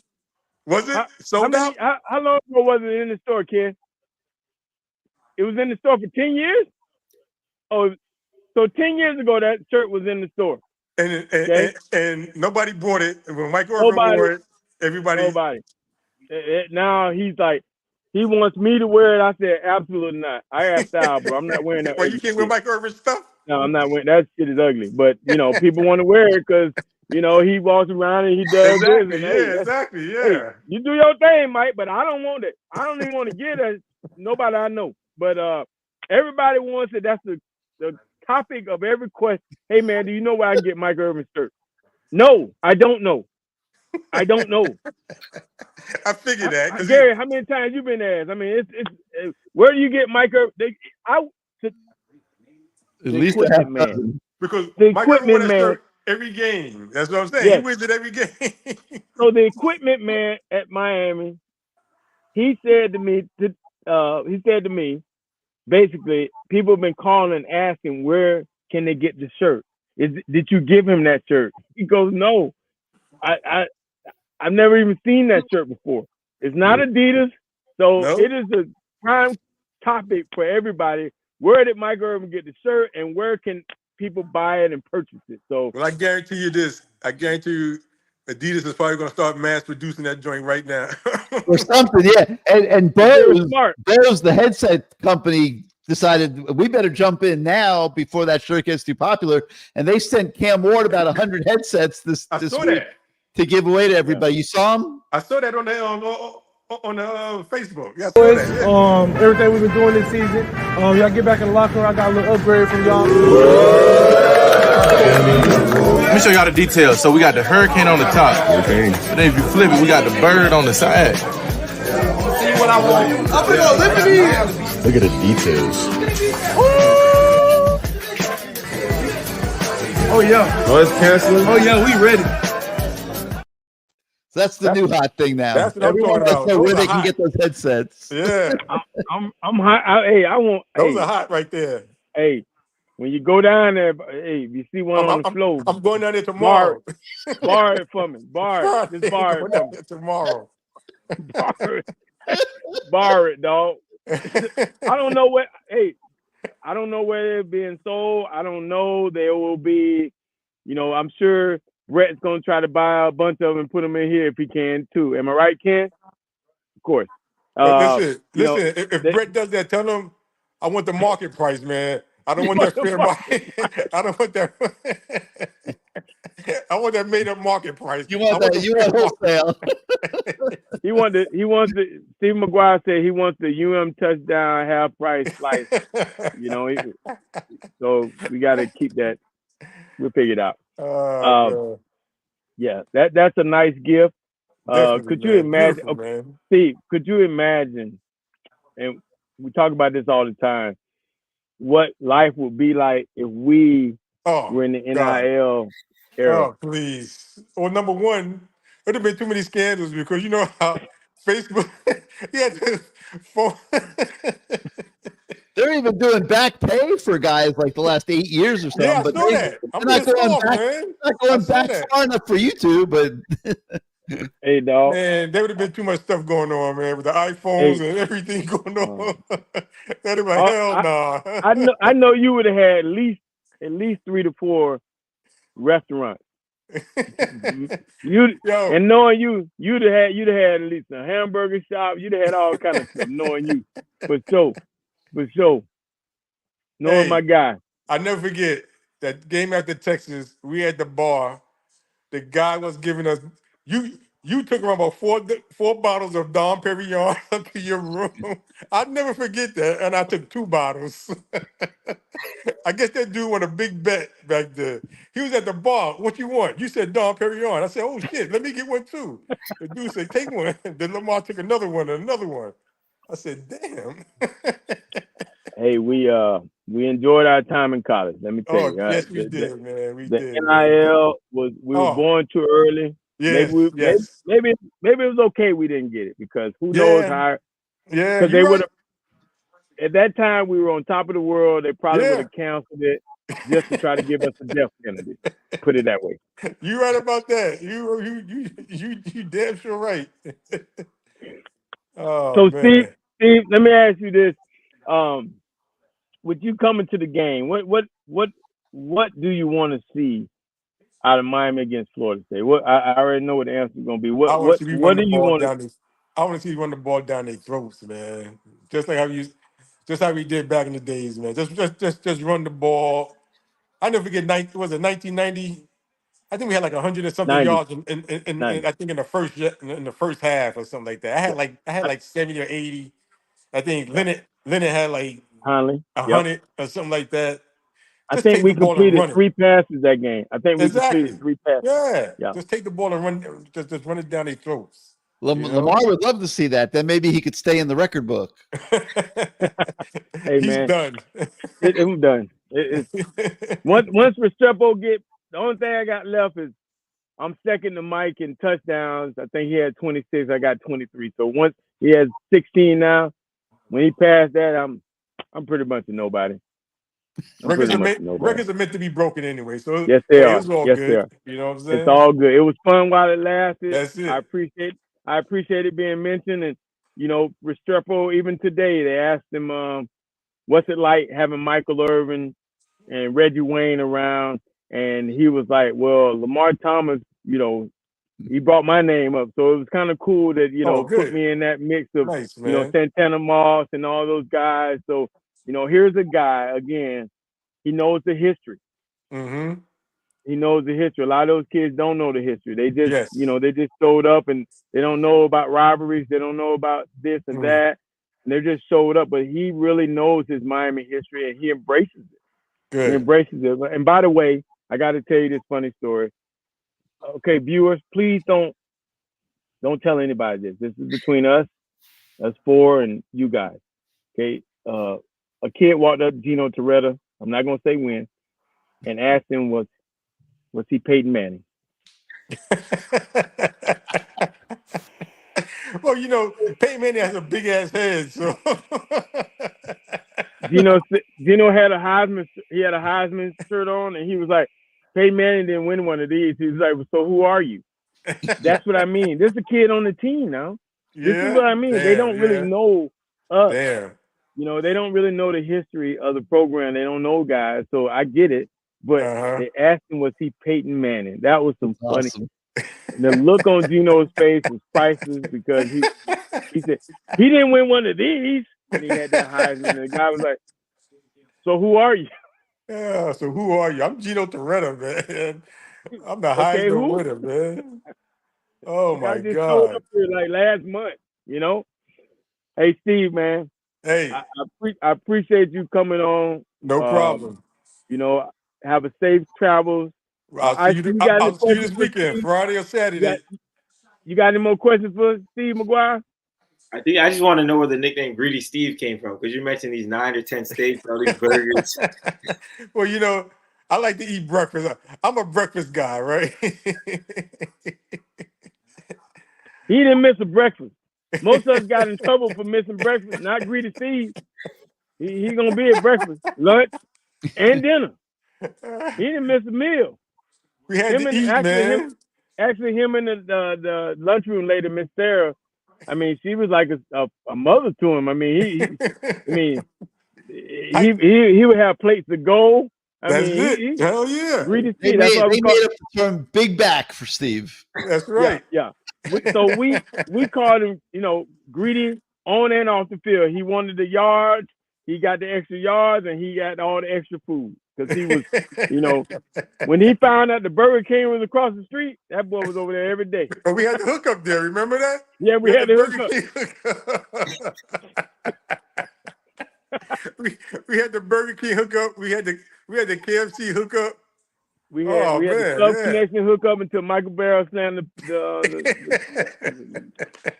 we won't bring that up. Hey, Steve, man, thank you so much for coming on, man. I'll see you. Give me a call tomorrow, man. Hey, next time. I'll see you tomorrow night or Friday night. I'll see you Friday night, my brother. All right, Gary. Yeah. Thank All right, I'll see you this weekend, hopefully. Yep. All right. All right. Stephen Maguire, everybody. He was Damian Martinez before there was Damian Martinez. Yes. He was Mark Fletcher before there was Mark Fletcher. I see you weren't even born. What year were you born? I'm not doing the math right now. 99. So I was. Yeah, you missed it. You missed the Stephen Maguire or Lamar Thomas era. It was something else. I'll tell you that. It was something else. All right. So LM here, he wants to put Cam Ward at safety. Even he's seen some. Put Cam Ward at safety and rescue the defense. What do you guys think? No. Yeah. No. He's too valuable. DWC's bought in. When he runs, I hold my breath. I ain't gonna lie. When he runs, when he's trotting and he's doing this thing, I'm holding my breath. And then when he falls on the ground, he's gonna get up. Oh, okay. I did a show with somebody at FSU today, and so they were speculating, at what point will Mario take Cam Ward out of the game? Is he going to want to rub FSU's nose in this thing and, get payback for that 40-point loss or whatever 2 years ago at Hard Rock? And I'm like, man, I hope not. There's a bigger picture now in this season. Yeah. And if they're winning the game handily at halftime or something, if they're fortunate enough to play this game the way everyone expects them to, I'd like to see them get him out because I know he's trying to win the Heisman and everything, but I don't know, man. I think you got to keep your eye on the prize at this point of the season, right? Right, LT? And hopefully you continue to. I know they were trying to in the beginning to maybe redshirt Emory, right? I know it was talks of it. But hey, you let them get some playing time in a game like this. You practice those younger guys to get an opportunity to be able to show. And in the second half, I'm hoping that 2 years ago, if you go back and watch the show, my whole focus was hopefully our guys will realize it is a rivalry game. Well, I don't think they got the memo because Florida State dismantled us. We had a quarterback that would come in that they knew was running. They sent everybody. They knew he wasn't going to throw the ball. Jacory, they knew he wasn't going to run the ball, and so it was an awful night. It was I think that was in the 7:00 game too. Yeah. But it was a terrible night. So this is our opportunity to maybe erase that in some of the fans that went there to that game. So I'm really hoping that we score a lot of points. I don't care how, but I want to score a lot of points against Florida State, and I want to kick them when they're down. I really want to kick them when they say don't kick a man when he's down. Well, hell, I want to kick that similar right between his eyes and all his paint plow. That's what I want to do. So that's what I'm hoping. I see the Noles are 1-6 coming in here. Is this a watered down football game on Saturday because of that, or is this Miami, Florida State? No, this is Miami, Florida State at the end of the day because you just, like I said, I was, watching the FSU conference, just kind of, get to learn a little bit more about those players. And they might be 1-6, but these guys sound like this is their Super Bowl. One guy said this is the best opportunity he's had in his life from the offensive lineman. Lawrence Toafili was talking about, beating Miami throughout his career. They're hoping to continue that. Marvin Jones Jr., we talked about a little bit off there. His brother, Daryl Porter, plays for University of Miami. His dad had the big hit that you guys were talking about as well. There's just so many little things that, factor into this game. And, the coaches said it earlier this week, when these two teams match up, throw the records out of the book. This is the game that, everyone has circled, 365 days a year. This is the game that players want to play. So many connections with, Coach Derek Nicholson played at Florida State. You guys got Randy Shannon was the head coach in Miami. You got kids from South Florida, on that team. You got guys like Emory Williams, who's from Milton, Florida, right, next to Tallahassee. So many underlying stories that play a big role into this rivalry. Earl Little Jr. Yeah, Earl Little Jr. And then you got Daryl Jackson, former Miami player, Devontae Brown. So many little storylines in history that makes this rivalry so special. So I think, regardless of records, this is going to be a great game, and I think obviously Miami's going to handle business, thoroughly come Saturday. I bet you Mike Norvell's wishing he recruited Emory Williams about right now. Oh, they are hurting the quarterback. Man, he remember they thought they got the right guy. DJ Ugadudu. They thought they had the right guy, and he turned out to be poo-poo. So, wow. It's a bad deal up there. And as we've seen, if you don't have a guy back there that's comfortable and confident enough to lead the team, it trickles down. And everybody kind of quits. So, hopefully, I would love to see them quit. Here's a question I got from all my guys, like, are the Florida State guys coming down? No, I don't think they are. They know. I mean, they won't even answer calls. I mean, I call Derek Brooks right now. He won't pick up. They'll send me straight to voicemail. Terrell Bucket, the little guy, he's still little. And so he probably not going to want to come. I mean, they know deep down. I don't even know if that's why we're saying pack the Rock, because I don't think Florida State will have that many fans there, because they know this is our opportunity to put that. I mean, just smack them around, So will they bring the band? I don't know. Do I want to hear the war chant at least first before the game? Yeah, I want to hear it a little bit. It gets me pumped up. It gets me fired up because I was successful when they played it. But I don't want to hear it for the rest of the game. Just have them over there, shut their mouths, and we'll hear our band of the hour. One more time. It is what it is. I just want to see a good game where we're putting points on the board and blowing them out. That's what I want. I want a blowout. I want a blowout. They got to do something with that band of the hour, man. They should recruit high school kids or something to come play with the band of the hour at games. It's such a small band. It's almost embarrassing. Yeah. We pump. I don't know if you realize it, we definitely have microphones over there to pump this. Oh, absolutely. Yeah. There's no way band make the whole stadium. They need to do something. I mean, but they've been doing this for a long time. Yeah, but it's gotten smaller and smaller and smaller. It's gotten smaller. It's get 50 high school kids to put on the uniform and come out there and play with you guys on the weekend. Nobody will know the difference. All right, LT, let me ask you this. I don't understand this. I wrestle with it. This was a 12-0 Florida State team back in January. Okay, right. Late December, January. Obviously, they had a lot of graduations. A lot of guys leave. How do you go from being a 12-0 program to being 1-6 on the cusp of 0-7? They're way down in the standings of total offense and pretty much in almost every category. Their defense isn't a whole lot better. They're right around the 70s or 80s. How do you go from being at the top? Well, not the top, because they didn't let them be at the top, but being 12-0 to being this. My opinion is it started obviously with the Travis breaking his ankle or whatever that was in that bowl game. That bowl game put a cloud over their head. That was bad. And so now you're trying to find momentum going in from the offseason. What are you going to say? Forget the bowl game? No, those kids were broken. They were hurt. Fans were hurt. Now you're trying to go in the offseason. I mean, it's hard to get pumped up after getting beat 63 to whatever. I mean, that's a 63-piece put on you. Yeah. Extra spicy.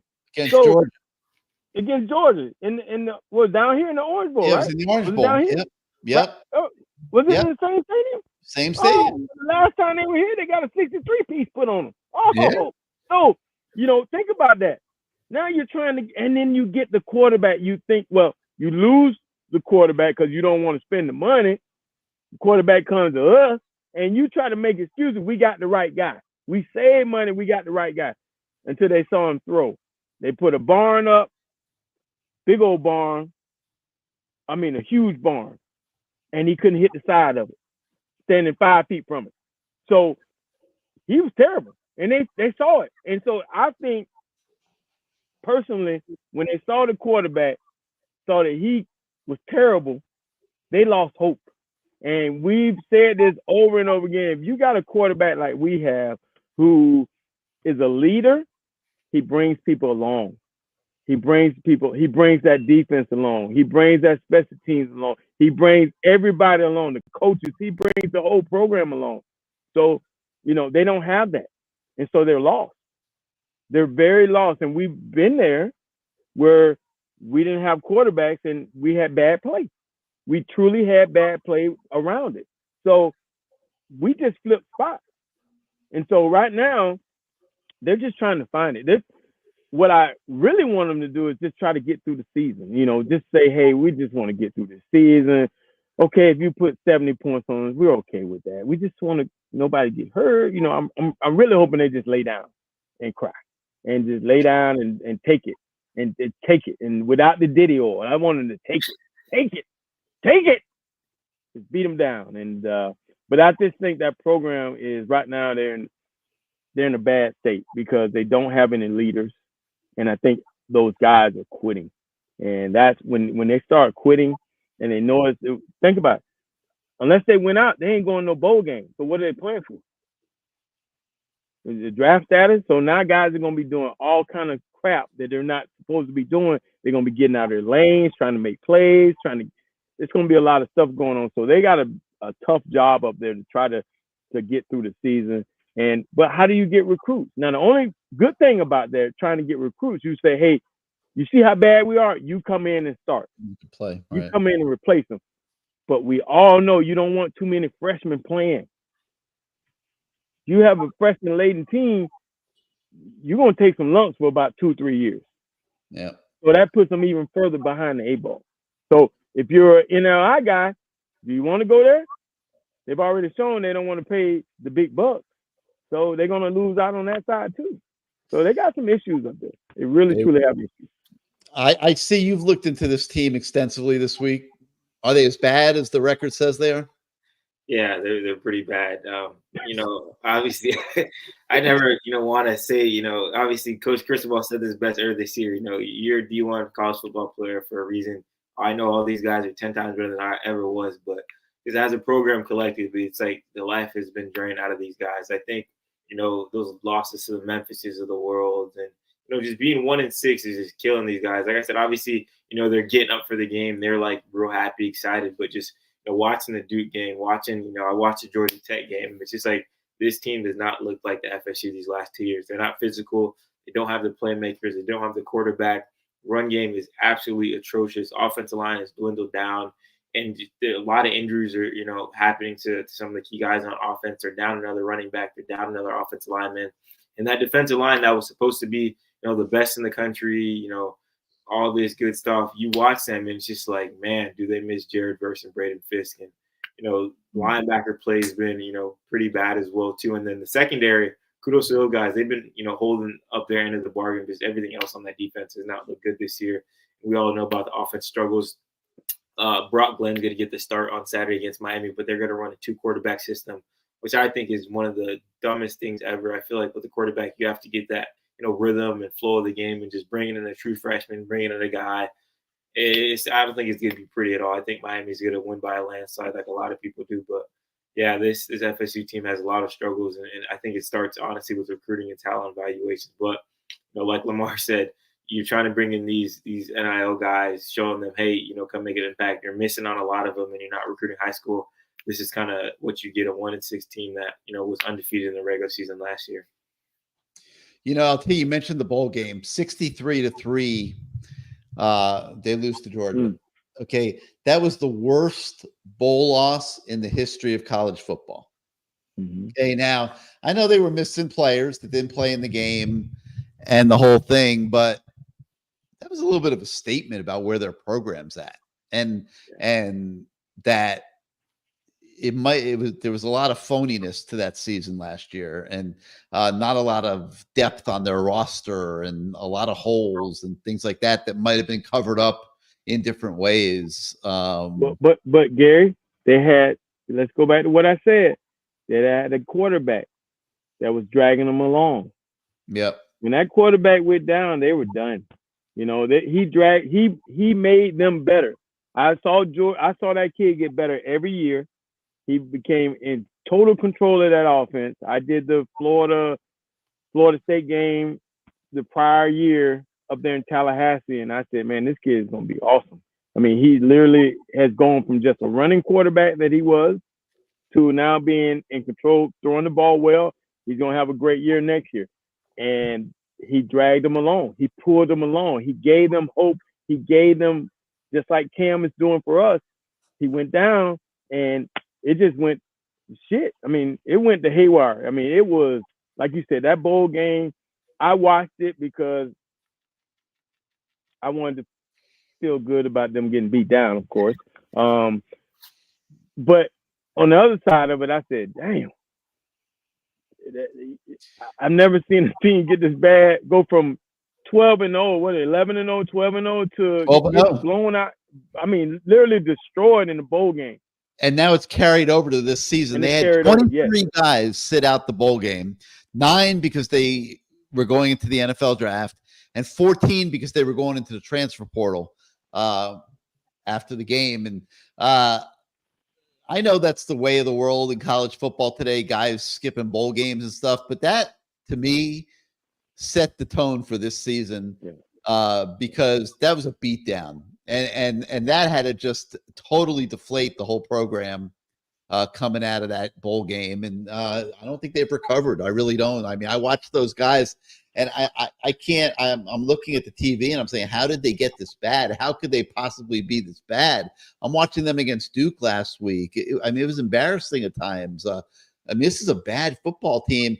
And I'm with IC, man. I mean, I'll be very surprised if they can mount the challenge to Miami, which has it all going right now. I'm expecting a huge Hurricane victory on Saturday. Yeah, 100%. I mean, I want to. That's what I want, Gary. I want a huge victory. I want like this huge sub I got. I want a huge victory. I want a huge victory. I want to run them out the building. I want to. I just need to. Those Florida State guys that said, hey, I haven't heard from you in years when it came to this game. You're right.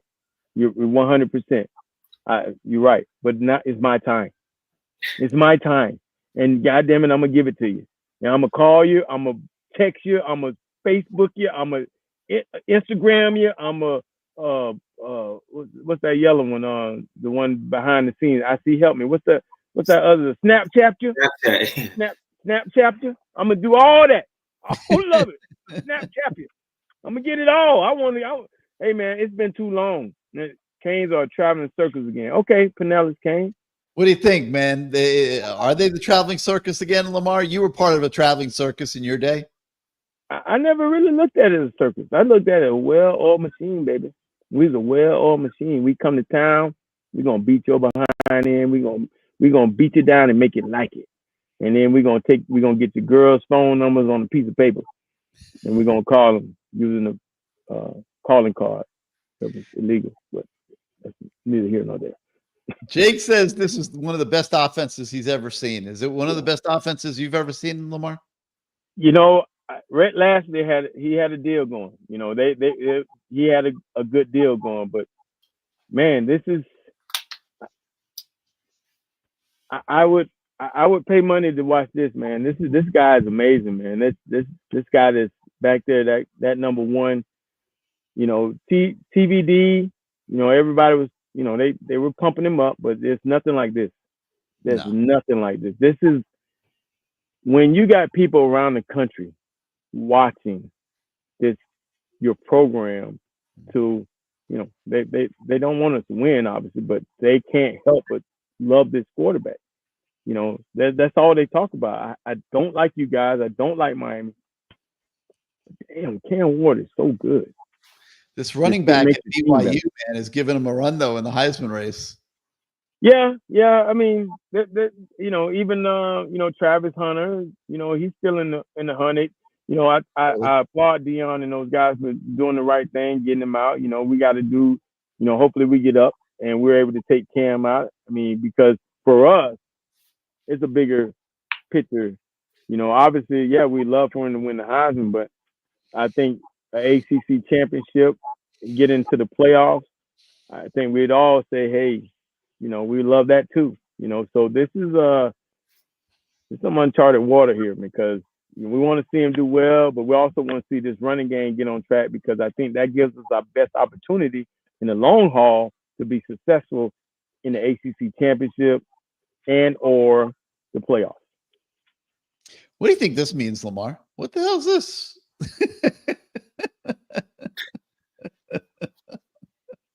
Ooh, I don't even want to speculate. I don't know. I don't know about that one. Ooh, hold on now.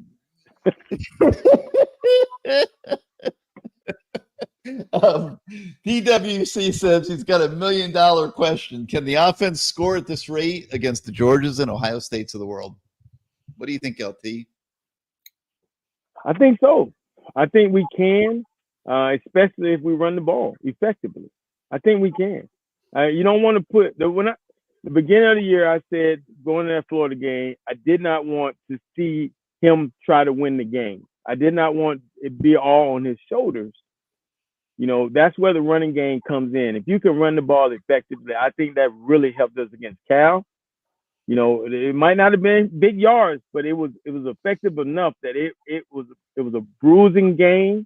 But I think it helped us against Louisville. I know for sure it helped us against Louisville because he was able to find. They had to go man to man. They had to do things that they didn't feel comfortable. They had to sit in the house because they were trying to get him out of a comfort zone. But what they didn't realize is that the man looks comfortable at all times.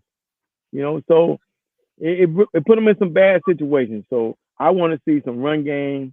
I want to see some guys, that offensive line, you know, being able to push Florida State around. Remember, coming into the season, one of the strengths was supposed to be Florida State's D-line. And they have not played up to that strength. I mean, they actually have gotten the ball run down their throat. And I never would have thought with all those guys that, you know, that were up there who were getting a lot of money. I'm not trying to count their pockets, but they were counted on to be everybody does it. But they were counted on to be very good this year, and they have not lived up to expectations. But they got some nice scat pats, I tell you that. Lamborghinis. They got some Lamborghinis, and that's what's pissing off the Florida State. So right now there is a friction because the fans and everybody are peed off because these guys are showing the scat pats on the trailers after losses, or the Lamborghinis on the trailers that they just got after losing to Memphis or whatever, you know. That's so a great point. It is a friction because now you're pissing off fans that go, hey man, why would I want to give you guys money? Why am I giving all these guys money to lose every game? Yes. And they don't care. All they care about is the scat pack. They're nice cars too. But they ain't winning. So it's a lot of stuff going up there around up there at Tallahassee. How about these schools in the SEC that aren't winning, like the Oklahomas of the world? You know, the competition level is up a notch now. Everyone's not going to win in that league, but the money is flowing at every one of those schools. That is the hidden story of NIL. You know, because it's still young, we're still early in the game where the budgets are at this level. What happens at the schools that don't win, and will those people write the checks the next year? We will see. You write the check the next year, I see. If you ain't winning, you're not getting this paper, man. I'm sorry for you, dog. So what do they do then? How do they fund the next year's team if the boosters aren't writing the checks because they don't feel they're getting an ROI? You gotta sell some hope. You gotta fire the coach, bring in a new guy who's got some nice. Wait. When you say fire the coach, I see that ain't cheap. That's another thing. I mean, that's another thing. Mike Norvell would cost them if they wanted. They're not going to fire him this year, but it would cost them $60 million to get rid of him this year. Yeah. That's not happening. That ain't happening. But can't do it.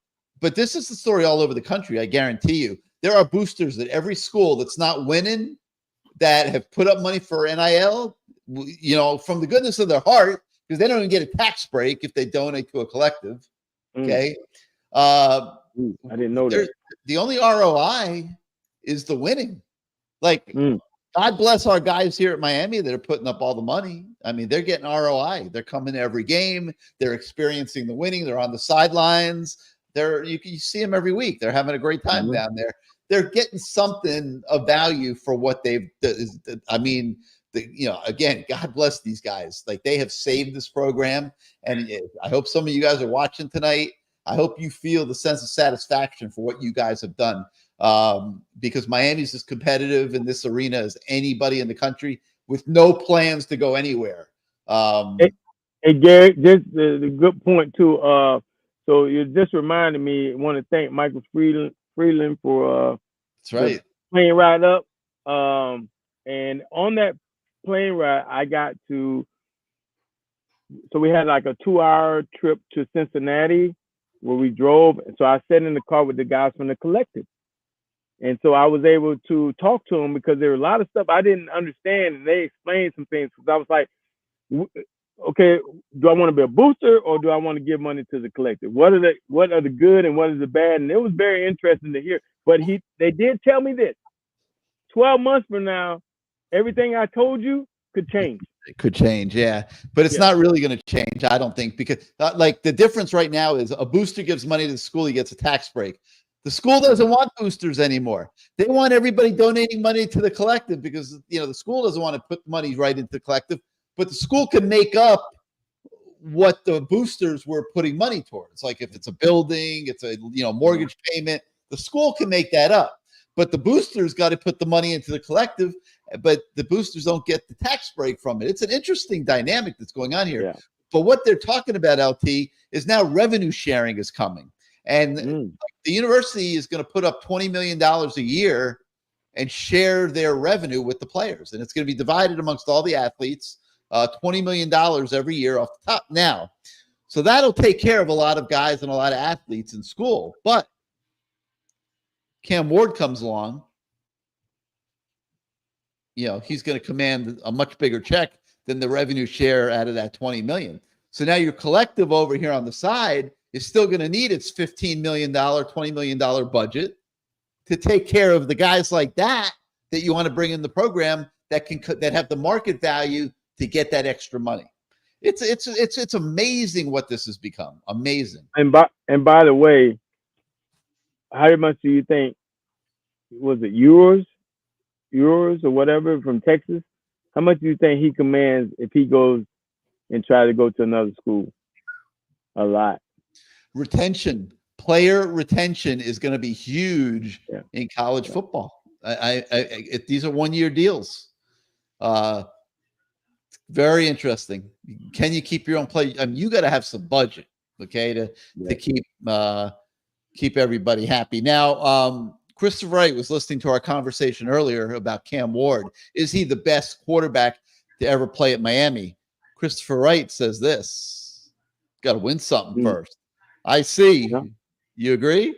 Yeah, 100%. Because you mentioned, all those great quarterbacks, back in the day, and all those guys have national championships. Toronto has the Heisman Trophy. Obviously, you love the stats. You love, the national championship. But at the end of the day, are you adding something to that, hardware room, another trophy, the program's first ACC championship, or the program's first national championship in over 20 years? So, I mean, like I said, you love to see the stats. You love to see him, getting all these regular season wins. But postseason, when it matters the most, is going to bring something back to Miami. And his mindset, how he's focused, it seems like that's, his goals. He's not really worried about the, individual awards. He's worried about the big things at the end of the year. But that's a great point.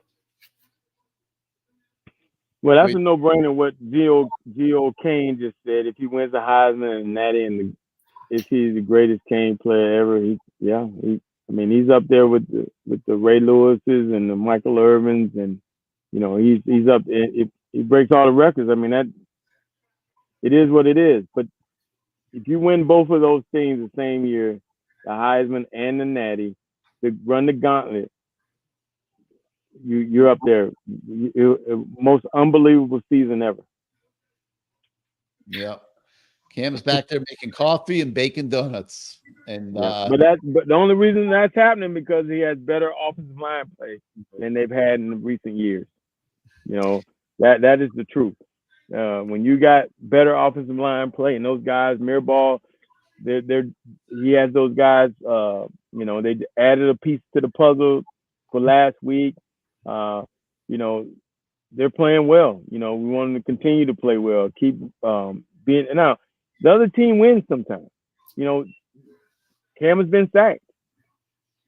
They win sometimes, but for the most part, I think they've done a hell of a job keeping him upright. He's done a hell of a job. He feels the pressure, steps up, steps back, moves to the side, moves to the. I mean, he's done it out. He's made it easier for those guys too.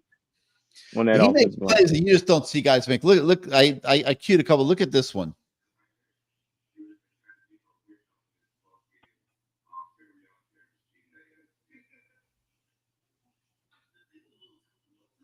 All right, now we talk about who's the greatest quarterback, whatever, and we've had some great ones.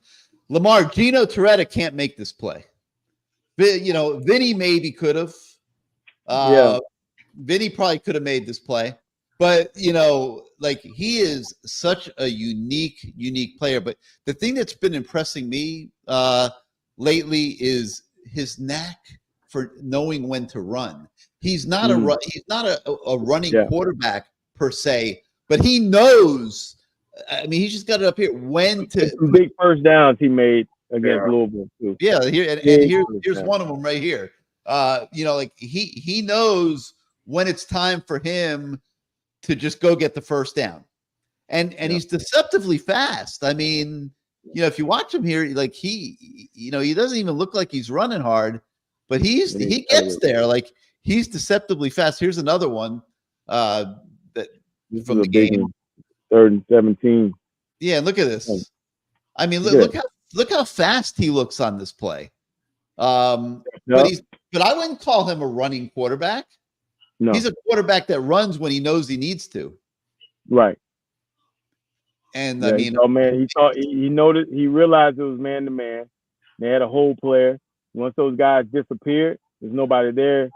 Once the one back went across the field or a tight end, I don't know who it was, and that backer left, he knew they had a hole player, but he was looking right at the hole player and decided to run when he just picked up the yards. I mean, he's playing really good right now. Really good. But the O-line is really helping, but that run game has helped. And obviously the receivers are playing well. And going back to that play you said Gino wouldn't have made, he would have made that because he'd have threw that thing up to me. We'd have made that, baby. The end result would have been the same. It would have been the same. Forget the style points. Get all them style points, dog. Just throw it up, baby. I got you, G. 6 and 6 at the end of the day. Touchdown to touchdown. 6. I'm celebrating with your cheerleaders. Better. All right, I see. Before we let you go for the night, parting thoughts here as Miami gets ready to play Florida State. This is going to be what Coach Cristobal has been building up for 2 years. That 45-3 loss, that Emory Williams injury last year, in front of over 100 recruits. He's going to put on a show. I know a lot of people are like, is he going to run up the score? If I'm a betting man, I think he puts another 50 burger on them. I think it's going to be a statement win. People are going to look back at this game and be like, wow, I feel like this is going to kind of put a Band-Aid over that 45-3 in those last 2 years losses. I think it's going to be a great show in front of a lot of big-time recruits, and it's going to have a big impact on the rest of the year as well. LT, if they can run up the score, do they do it? I hope so. Yeah, I got 34-3 deal 2 years ago. There is no way they're taking the gas off. I want 50 on the bench. I want 50, 60, maybe 70. And they got the black uniforms. You wear black to so we'll see. Yes. I just wanted to be with IC at quarterback and not Cam Ward when they were up by 30. Yeah, me too, dog. Me too. Once we get up by 30, man, come on, get up out of there, dog. I might have to go back down on the sideline and grab his helmet and hide it. And hide it. All right, IC. We'll see you next week, man. Thank you, guys. See you at the game, IC. All right, Lamar. Wait. Hey, you see what Sergeant Major had a good question. LT, college QBs, compare Cam to Lamar, just college play. Ooh. I mean, two different offenses. You know, Lamar was put in an offense where obviously it was passing. You saw Braun, what he's able to do is the same offense. But there was a caveat. There was an extra little thing to that, the pistol. And that helped Lamar as far as being able to run the options and all that, the read options and stuff like that. That's not what we asked. You don't see Cam running the read option. You don't see him having to read. You know, only thing he's reading RPOs, he's reading a guy on the end of the scrimmage, the linebacker or whatever, whether he's going to give it or throw it out there. But two different quarterbacks, both successful at what they do. Lamar is a more polished runner. Cam is, you know, I think he's a guy that makes it happen. He has that winning demeanor where he's going to make it happen no matter what. Both of them kind of had that. Lamar was kind of the same way, but I just think Lamar is more of a polished runner than Cam has been. But they both were guys that could make plays in space, and most importantly, their teammates enjoyed being their teammates. That's what's important, because if you find guys like that, I mean, it's just being around Lamar and those teammates and seeing Cam is a complete reminder of how Lamar was and how the guys saw the Lamar. So. All right, word association, Damian Martinez. I'm glad he had those runs because, you know, some of our fans don't really understand, but it worked itself out because as you saw in the fourth quarter, how dominant he was, because you got Mark Fletcher, you got him, they come with Lau, they, you know, put Johnson. I mean, they changed it up, but at AJ Allen, but at the end of the game, the guys that are in there are the guys that are going to make you say, do I really want to tackle this guy now? And he showed that he can punish you down the field. Once he saw the holes, he hit those. I mean, he did his little stutter step, but he knows how to accelerate, and it was beautiful to watch. And I think good 1-2 punch, really good 1-2 punch. If we can keep those guys healthy and keep seeing this, it's gonna be good for this program as far as later on down the road if we're able to make it to the ACC championship and if we're able to make it into the playoffs. Sam Brown. It's good to see him smile. I think it's the first time I've seen him smile. I've been around him for months, and so proud of him. I told him just the other day how proud I was of him. It's a really big game for him. He got the start, and he did what he was supposed to do. He went in and made plays. He played like he was having fun, and it was good for him. I think this game, it was in front of a lot of scouts, so good for him. I'm very proud of him and what he's done so far. Mike Norvell. Man, you went from being the prom king to you can't be the water boy right now. I mean, it's amazing how he went from being hated to liked to loved to back to hated. I mean, that's where the program is right now. They can't figure it out. I'm sure he's scratching his head. From what I talked to Uncle Luke a couple of weeks ago, and he said Norvell came down to see one of his players, and Uncle Luke asked him, what the hell is going on up there? And he said, that is not the same team I see in practice. So somehow the connection is lost between game and practice. And I believe it's probably right. Those guys they're not giving the maximum effort, or they're not being smart. For years, when they were bad, they made dumb decisions. A lot of penalties and stuff like that. This year, it's just bad ball. So somehow, some way, they're losing the translation as far as being a good team, and they've not been good this whole year. Yeah, I don't know how it happened. Someone's saying Randy Shannon. Randy Shannon has filled in. He's been the interim coach at every place. Something to happen. He's just waiting. onion in the background. That extra 100. He gets that extra 100 on his stroke every time That's why somebody I gets slide fired. him for an extra 100 or 200. Yeah. Wow. Cam Ward. We've talked a lot about him tonight, but can't go home without Cam Ward.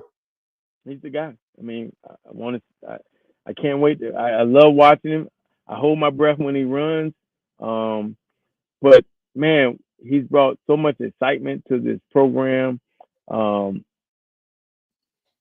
Again, I just go back to grown men walking outside that stadium in Canesville, in the University of Florida, and saying, "I can't believe he's our quarterback." And I can't believe he is, because he's really rejuvenated this program. Yeah. I mean, it's one of those guys that comes into the program and you say, "Wow, we made the right choice. We made the right choice." No doubt. Yep. Yeah. He may or may not go down as the best quarterback to ever play here, but he will go down as the guy that brought life back into it. Yeah, and I can tell you this: he would never have to buy a drink in South Florida. That's right. That. He can go anywhere he wants to go. If he continues to do what he's doing and put us in the ACC championship and a chance in the playoffs, he would never have to buy a drink here. Because, I mean, people will. One thing about South Florida, they love winners, and if you won, they will never forget you. They will never forget you. You know what I'm dying to see is if he comes back. Does he come back? Is this a true 1-year rental, or is his heart? Man. His heart, Lamar, is his heart with the U as he goes forward in life? Man, man, that would be, boy, if he came back another year, man, we get everybody go. I tell you what, everybody would be pooling their money together. All your little monies, everybody slide. They take collection plates at the Hard Rock, all kind of stuff be going on in South Florida to get that man. If he said, "Hey, I'm thinking about coming back." Oh, no, I'm not saying coming back to play. He's not coming back to play. I'm talking about, is he going to come back in the future for games and have a presence the way you do, the way Michael does? I mean, hey, hell yeah, he probably come back. He don't need no pass. Even the people at the stadium just gonna let him walk through. Oh, that's Cam Ward. Oh yeah, man, go ahead. You don't need no pass, bro. You park right by. You can park right by the Marino Trophy if you want to. So we're seeing what happened at Florida State, 12-0 to 1-6. I wonder if that makes this next guy like pause for a minute as he's preparing for this game on Saturday, because they're going to lose some talent from this team in different ways and stuff. And now the standard has been set, and they got to have to come back next year with a different quarterback and a different plan, but try to get the same results. And we're seeing the bottom of the pit with Florida State this year. And now Miami has to try to sustain it. But let's finish tonight with Mario Cristobal. 2 years ago, they ran the score up on us. I mean, I truly feel like they spanked us pretty good. And but we weren't a good team. We got a better team now. Mario has the puzzle pieces. He's fixed, he's put some puzzle pieces together. We got a better team, and I know he feels good about it. I know he feels good about where they are. We still got a ways to go on some things, but this will be a good opportunity also to play some younger guys, and I'm sure we want to go out and dismantle and put any thoughts of Florida State saying we're going to come in and put up a fight, put it to bed, so now we can play some of these younger guys, maybe even play some quarterbacks, and just win a game going away. I mean, you think about it, the last 4 games, 3 or 4 games, 4 games have been close. We've had the Virginia Tech, the comeback over in California, Louisville game. I think it might be one more, but those are 3. So they've been pretty close, Yeah. So Now this will be an opportunity, and I'm pretty sure he's saying, "Hey, man, let's not let them. Don't let them up. Don't let them up. Don't let them up. Don't give them life. And let's just go in and do what we're supposed to do and send them behind back to Tallahassee on a bus." Major Norvell looked panicked in the last game. I keep thinking about, and I won't name names, but the conversation 2 years ago exactly with one of Florida State's people, where they said, "You guys are where we were 2 years ago." That was me having a conversation with their assistant head coach. I know. He said, "You guys are where we were," and now look, it's reversed again. Yeah. And now, Crazy game. They're where we were. No quarterback play. Didn't know what the hell was going on. We had a guy that we would just put in there to run, and they knew it. And they brought 11 guys. Every time he came for Ja'Cory, I mean, he probably still hurting from that game. But you're right. The roles have reversed again. So we need to put that butt whipping on them like they did us, and I will be thankful. Yes, sir. It'll be a great weekend. You and all of us. All right, LT. Well, great show. We got to thank Stephen Maguire for coming on, and we got to thank CaneSport for sponsoring once again. 2655 South University Drive in Davie, CaneSport.com. He's getting ready to model again. Let me give him the big screen. We'll give him the big screen so he can model like a pro here. But yeah, we thank CaneSport for sponsoring tonight's show. We will see everybody at the Rock on Saturday. Should be a big day for tailgating, a big night under the lights. Always a special time when you get Hard Rock Stadium under the lights. Hopefully Taylor Swift didn't mess up the field too bad, and it's a nice playing surface. And big moment for the Hurricanes here. Got to take care of business against their upstate rival and flex their muscles a little bit as recruiting goes into the home stretch here in this 2025 cycle. Thank you so much for joining us again. We'll see you guys next week. For Lamar, I'm Gary. We'll say for Lamar and IC, I'm Gary. We'll see you next time, everybody. Go Canes.